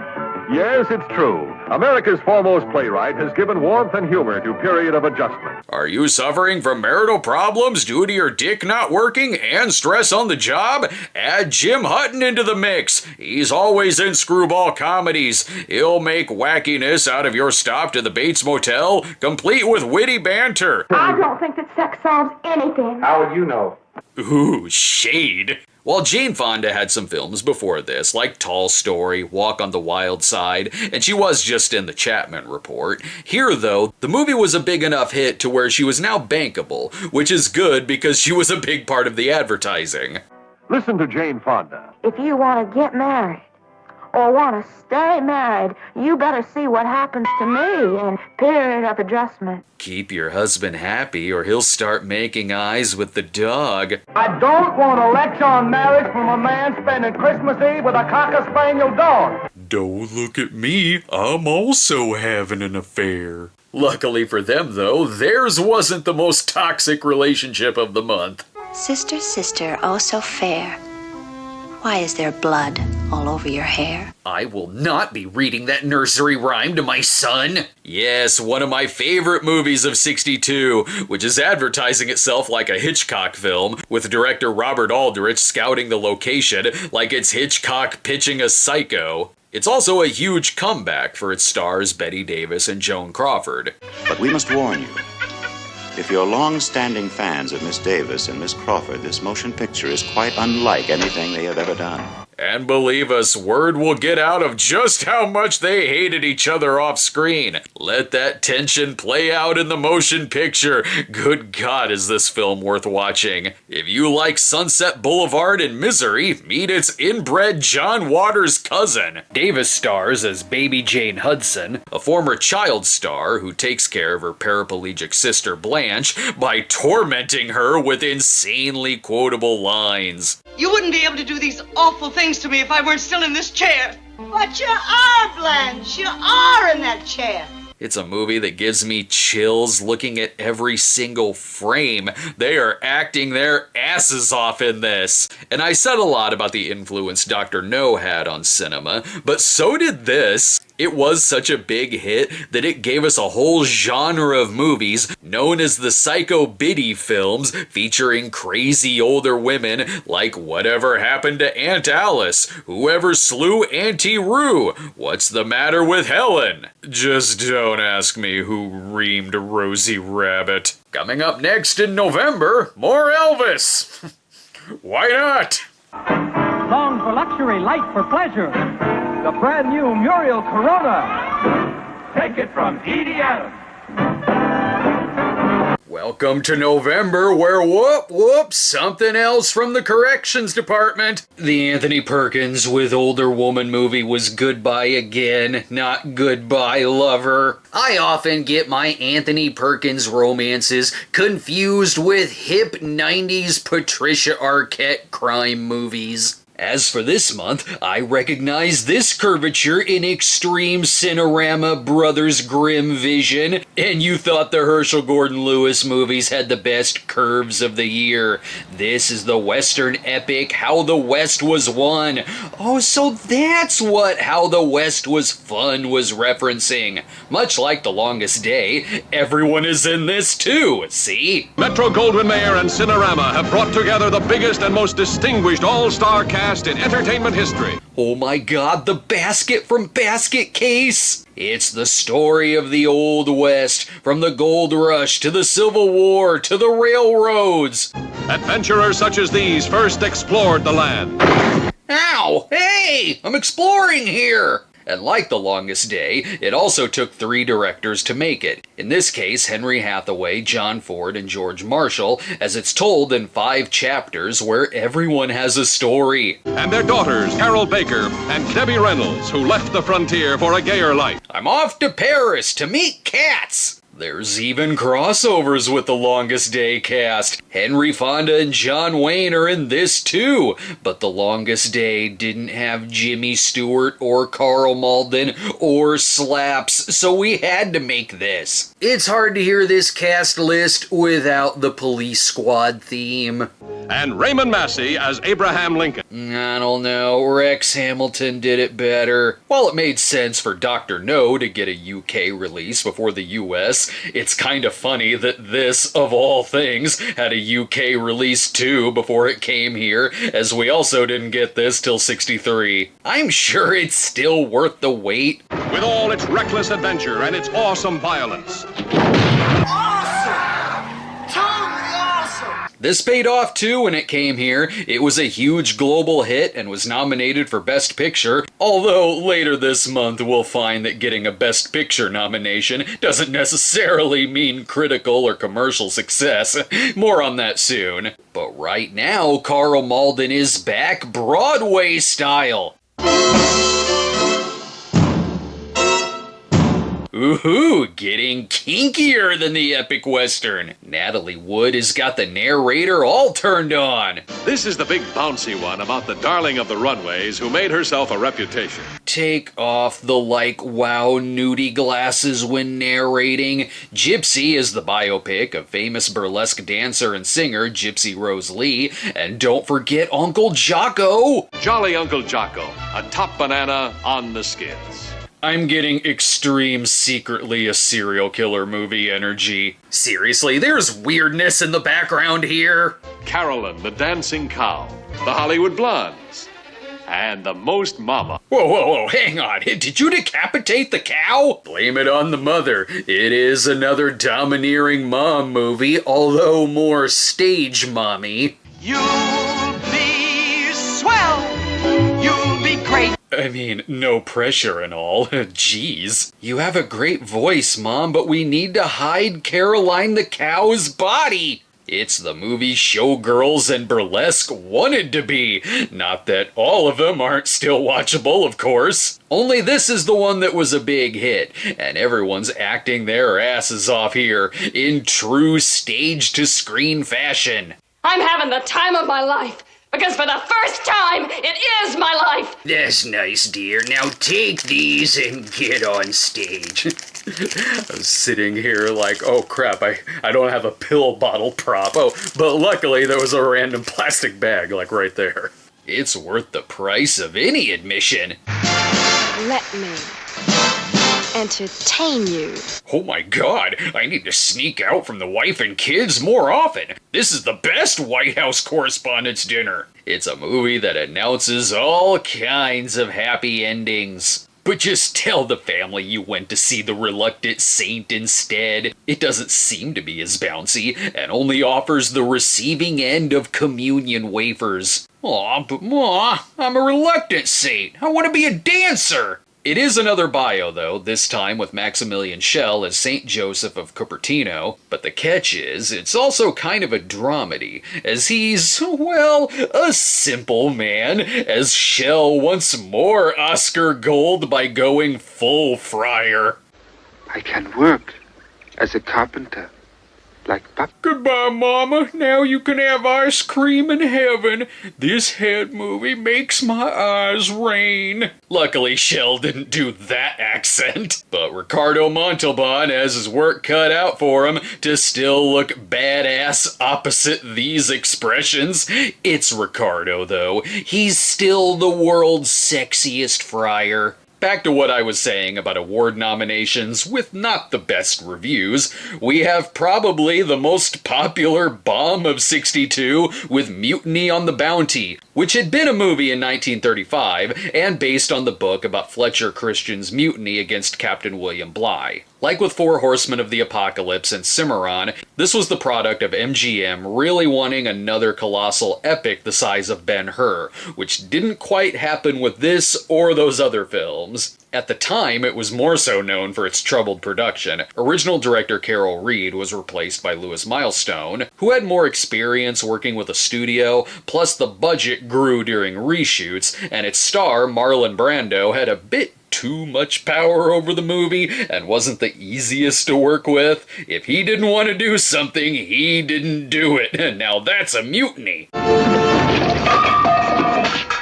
Hey, we're not here to do a movie, we're here for vacation and to get laid off set. It's not like no one saw the movie though. It was in the top 5 box office of the year, but just couldn't make up its incredibly large budget. But I guess due to the ambition of it, and no press is bad press, it got a nomination for Best Picture. However, its failure, and some critics feeling Brando was miscast, it did hurt his career till his major comeback with The Godfather 10 years later. It's easy to think about Heaven's Gate with this, also in that criticism did soften over time, with more modern critics at least admiring the filmmaking and the big screen gravitas of the whole thing. We're also hitting the high seas for the next picture. What would you like, America? Would you like a rollicking Disney adventure directed by Robert Stevenson, or a Jules Verne epic? There's no time, we only have a couple months in the year left. Do both, do both! It's In Search of the Castaways, where Hayley Mills searches for her lost father, who disappeared somewhere around the world's most dangerous disaster footage. It was the third film for Hayley and Disney. As The Parent Trap was such a big hit, they could definitely sell a movie on her casting, but a little spectacle won't hurt either. They journey to the forbidden island of sorcery and cannibals. Oh, my bad. Switch dad out for a sister or a husband, and you got Eaten Alive or Mountain of the Cannibal God. Of course it was a big hit. I'd watch the hell out of Hayley Mills versus cannibals and volcanoes. DC, we need your help now more than ever! You know what I just realized? 62 has a serious lack of Jerry Lewis movies. In 60 and 61 there were several. So I wonder what's next. great. He's gonna fight Spider-Man, isn't he? Or he's gonna turn into a dog, not sure. Hey, if it doesn't do well, don't worry, it's only money. That's the title, where Jerry is a TV repairman turned detective. Please, you must help me. Help you what? I'm desperate. And part-time porn actor on the side. Keep it kinky 60s style. No, but I could fix your TV set. Sex maniac. I'm not sure Jerry can go undercover. No tire in sight is safe. Whoa, excuse me! I'm trying to find a murderer over here! But you know what they say, one thing leads to another, and your head gets stuck in a fish. This does make me want a multiverse in which the casting of this and the casting of the Reluctant Saint are switched. Who wouldn't want to see Maximilian Schell do this? You have a message for me, deliver it and get out of here. And no matter what universe you're in, Ace Ventura is born. What the hell kind of detective story is this? if I'm ever killed, I hope my murder is solved just like this. I have the feeling it'll be at the hands of possessed Stephen King machinery. And if that Jerry is too zany, this next one has another Jerry.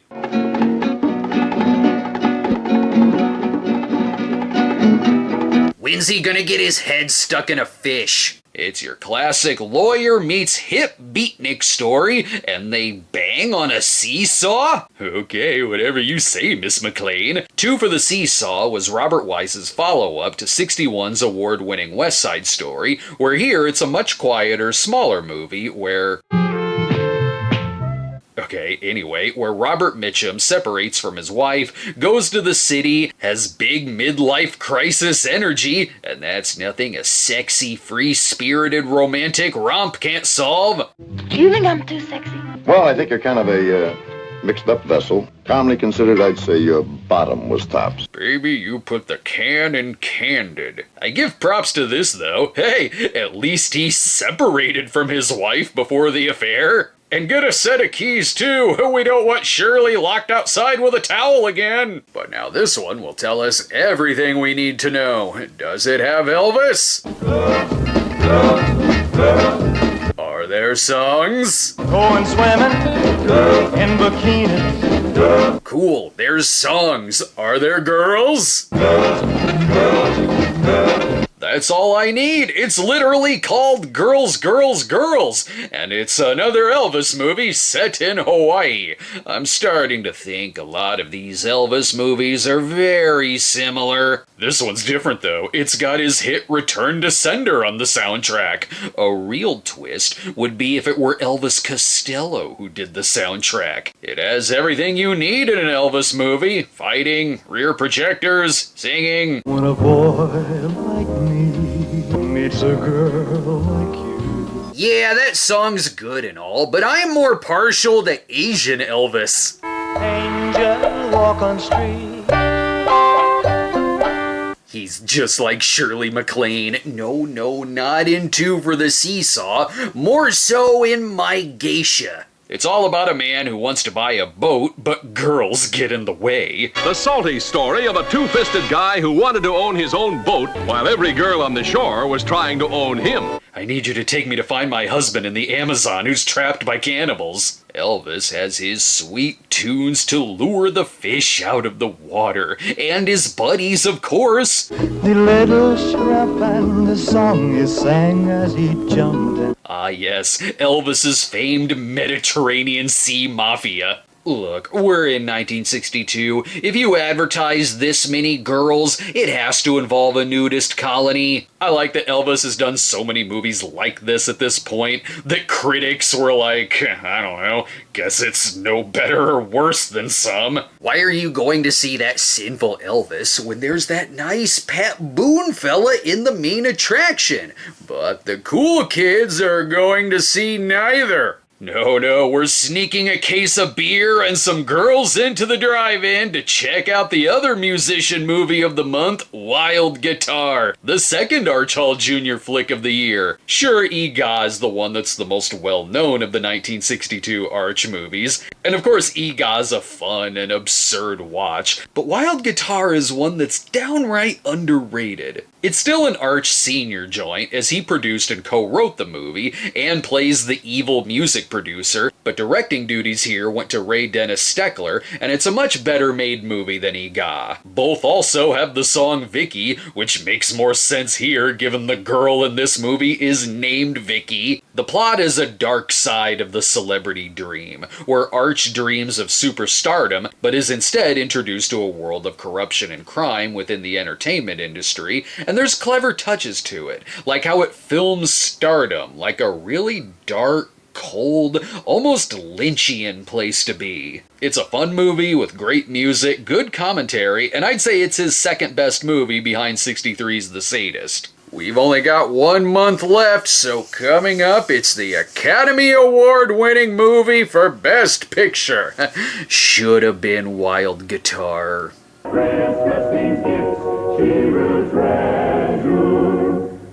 Hoover at Christmas means gifts she will treasure. We've at last made it to the end of the year, thank God. I gotta start 1984 and film right after, because these hard bodies aren't gonna talk about themselves. This movie, though, has a different kind of Rorschach test.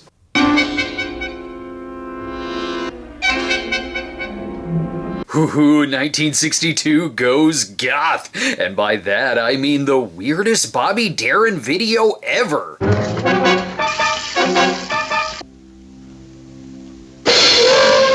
I didn't know that Bobby Darin's version of Head would literally take place in a head. Cinematography this cool can make for great cinema, and white hot rage and black fury? My God, it's just a leaky faucet. Pressure Point also stars Sidney Poitier and has a poster where I was like, oh, okay, it's a boxing movie. Poitier fights Darin. Let's see how this goes. What it is that Sidney plays a psychiatrist who treats a Nazi sympathizer jailed for sedition. You know it's an older movie when Peter Falk is credited as young psychiatrist. Sadly, the movie did underperform, but the camera work itself makes it an engaging flick, as it's shot by Ernest Haller of Gone with the Wind and this year's Whatever Happened to Baby Jane. Darin really did make the most of his acting career, with a wild set of movies and characters. I, for one, have never seen something filmed in black, in white, in rage. Wait, never mind. I did see Carbon Copy. Oh no, what's going on here? What are you trying to sell me now? Fool me once, you con artists. Well, maybe just a taste. We always hear about Dumbo, but what about getting Jumbo a title credit? Between Dumbo, Jumbo, and Trumbo, I don't get this trilogy. Starring Doris Day, Jimmy Durante, and Martha Raye as Gossamer the Monster? Let's not forget about Jumbo himself, taking credit over the TriStar Pictures horses. I keep saying Jumbo, but it's really called Billy Rose's Jumbo, as they legally had to call it that. It's a circus musical where Day and Stephen Boyd attempt to save a struggling circus, and was based on a 1935 Broadway musical, which they tried to get a movie made of it for years. They went through different casts and directors before finally getting it done in '62, under the stipulation that the show's producer had to be credited in the title. Durante was always attached to it, though, to Jimmy Durante the hell out of the role. Jumbo, they wouldn't dare. Why, he's like a son to me. You can even see the resemblance. We both work for peanuts, and I keep my trunk in my pants. Ah-cha-cha-cha-cha-cha-cha. I don't know, this circus seems kinda dangerous. What am I doing in the cannon? I've changed my mind.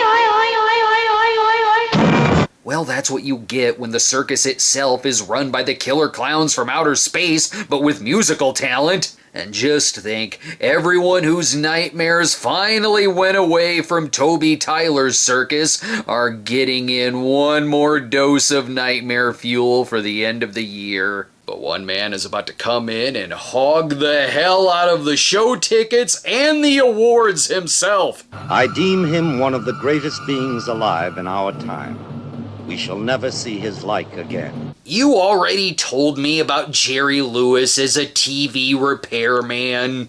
His name will live in history. It will live in the annals of war. That doesn't tell me much. Heinrich Himmler is also in history books. Luckily, though, I don't know if Bobby Darin from Pressure Point would like anyone in this, so that's a plus. Just tell me his name. What is your name? My name is for my friends. Oh, guess we aren't friends then. Jeez, and we had coffee together. The theme song will tell you who it is. Lawrence of Arabia. He's an English guy. He came to fight the Turkish. Had to get that out of the way. Not gonna lie, I grew up with the Hollywood Knights, and it wasn't till years later that I saw Lawrence of Arabia, so I still immediately think of the characters from Hollywood Knights when I hear the theme. Still don't want to take away from how truly epic this David Lean film is. Based on T.E. Lawrence, who helped lead the Arab Revolt in World War I, this made a star of Peter O'Toole, and is one hell of a movie for it to be your breakout role. What was he really like, this controversial figure who became a legend in his own lifetime?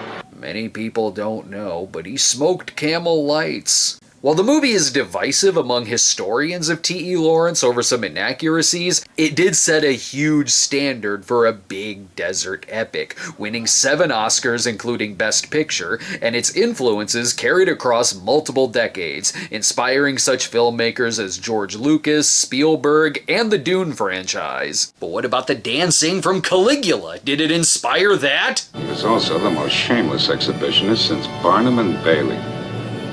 Look, guys, no underpants! And no one clued the horses in on the script. No, it was Indiana Jones who said no camels, not us. Still surprised Peter Sellers isn't in this, too. The English have a great hunger for desolate places. I fear they hunger for Arabia. The Turks will return, and in greater numbers. There's also a great performance from Anthony Quinn, so badass and intense, he will win the rematch against Muhammad Ali. Even Peter O'Toole's look and performance is influential. You're the most extraordinary man I ever met. Leave me alone.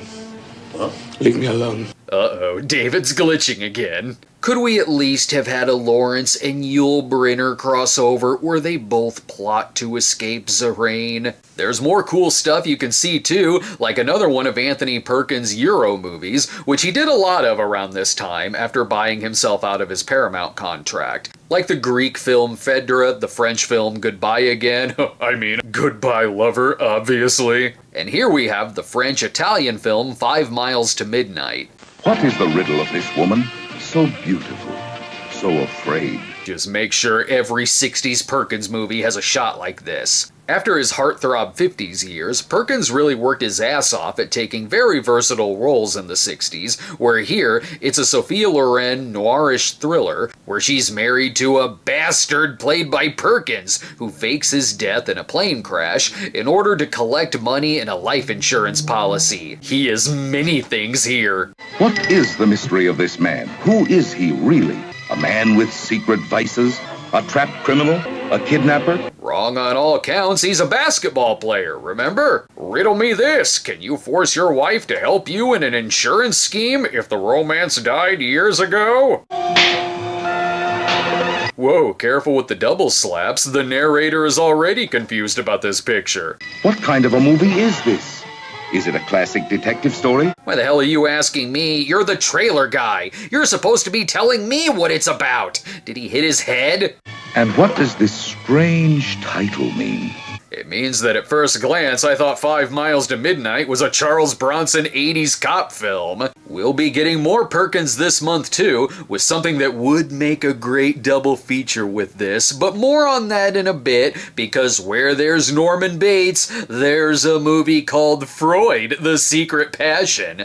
We may have finally reached peak 1962 momness. Just give me another nudist film. I don't want this kind of revealing. And first a Rorschach test, and now this? Behind locked doors of secrecy and shame lay the answer to one of humanity's great mysteries. Crap, is this a memory game? Well, pit me against the 5 Miles to Midnight narrator, and I think I can beat him. Oh, it won't be hard to forget this face. I'll bleed you, you filthy swine!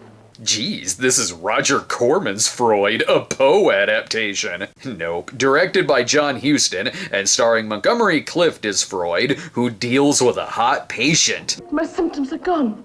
Yes, all but one. Which? Your love for me.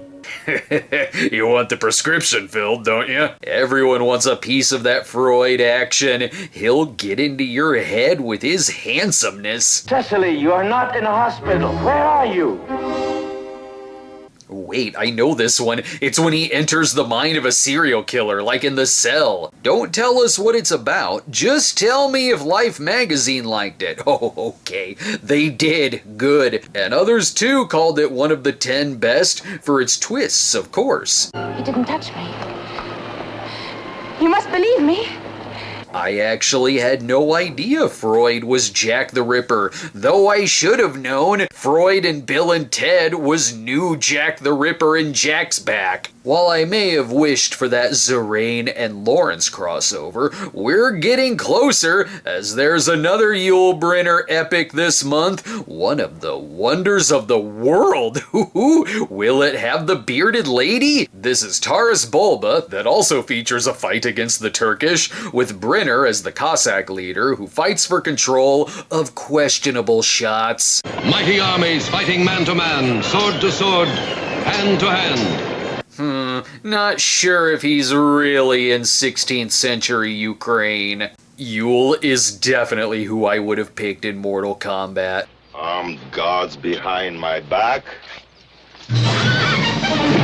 Ooh, asshole fatality. Whoa, no, too far. On second thought, get me back to the Lawrence set. This had a lot of things going for it. It was directed by J. Lee Thompson after his hit Guns of Navarone, plus there's love stories and family drama, as Tony Curtis is Bulba's son, and Tony's only 5 years younger than Yul Brynner. Actually, it kinda looks like an audition reel for Tony's sword fighting in The Great Race. With its big cast and cool theatrical set pieces, and a trailer frequently still calling it a wonder of the world, sadly it didn't make much of an impact, as it was another case of going very over budget and not able to make back its cost. And yeah, most people were probably seeing Lawrence of Arabia instead. Or this other film featuring a Guns of Navarone alumni.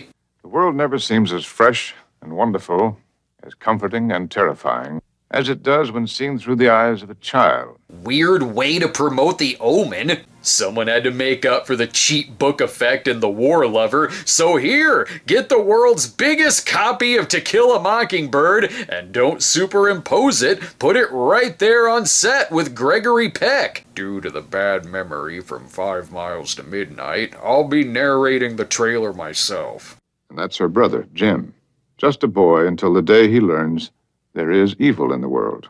We'll deal with Fred Krueger in due time, which surely won't come back to haunt us. Peck won the Oscar for Best Actor for his role as Atticus Finch, who, among racial tensions in the South, defends Tom Robinson on false charges of rape. He decided to switch over to being a defense attorney after, well, being a prosecutor got Mitchum on his ass. And if Harper Lee's book is too big in the life-size version, it also comes in this more convenient handheld edition also seen in the trailer. See, this is why I go with Life magazine, as this critic lost his Oscar pool predictions, and like I said in The Miracle Worker, I know something is a classic if we watched it in school. That's why when I gave my film class presentation, I made sure to show clips of Caligula, so it too would one day be hailed as a classic alongside To Kill a Mockingbird. Now we get to that other Anthony Perkins movie produced in France, and it's one of the best of his career and of Orson Welles' career too. This is The Trial, based on the book by Franz Kafka. The movie adaptation came about after Welles was given a list of public domain works to adapt,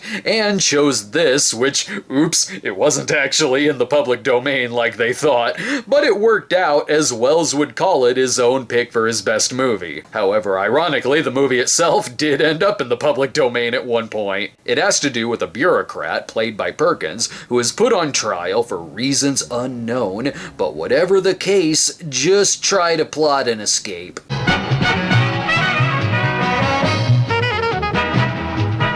Ooh, the escape from East Berlin is zanier with the Benny Hill-like music. The movie divided a lot of critics upon release, as Welles was continuing to edit it right up to its premiere, but it has gotten a lot of love over time due to its stunning cinematography by Edmund Richard and the subtext of it about the character's possible homosexuality, a fact that did play into Welles wanting to cast Perkins for the role. Don't know if that'll be the case with Who's Got the Action. We had to cut the bed in half to keep them from banging.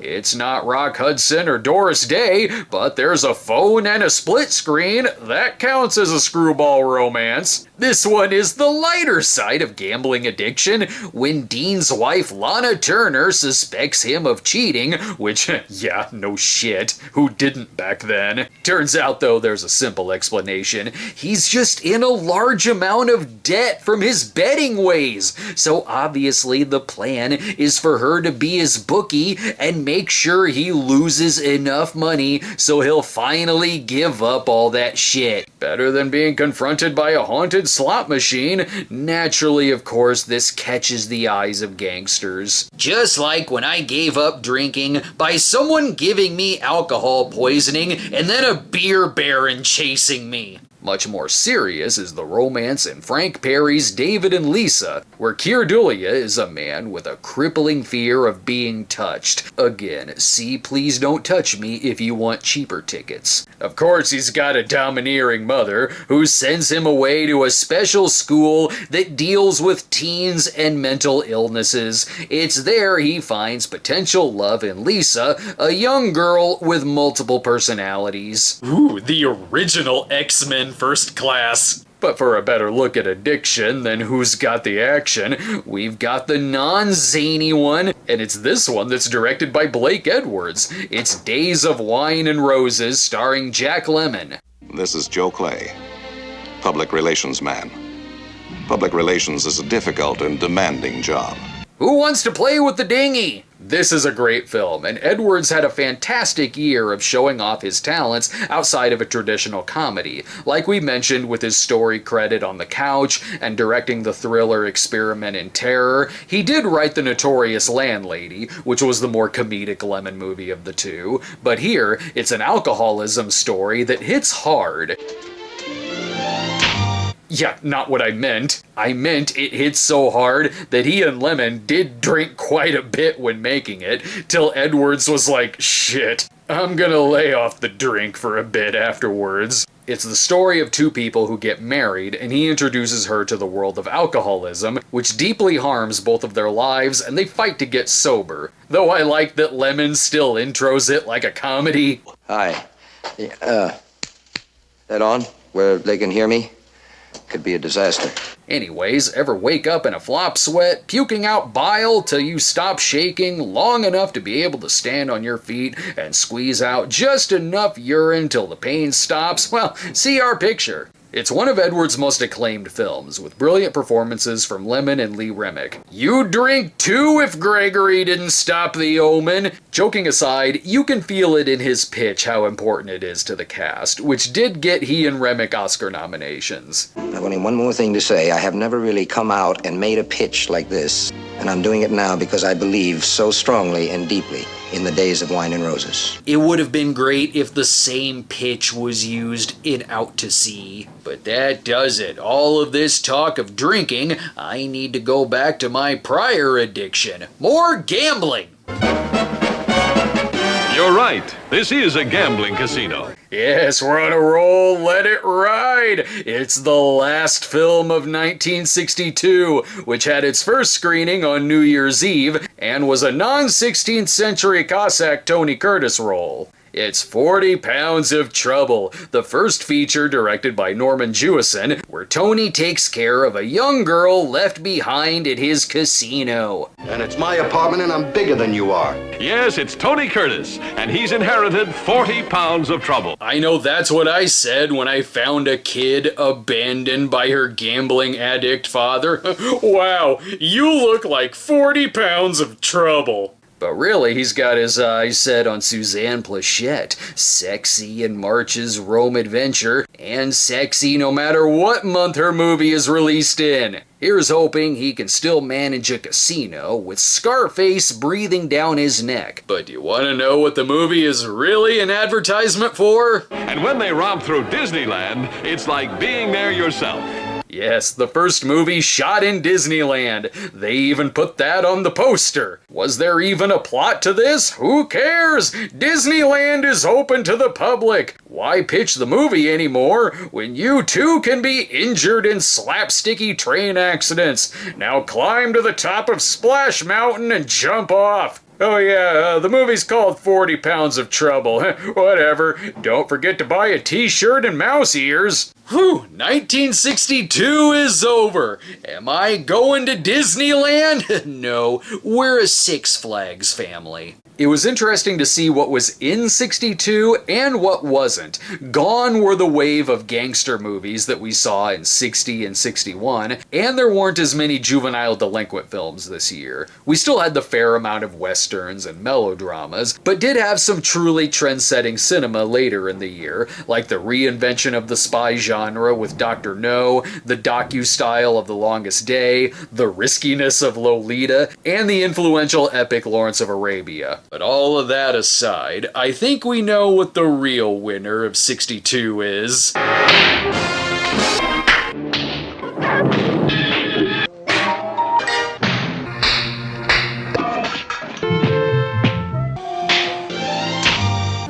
maniac! Ugh, the permanent handprint on your face. See you in 1963!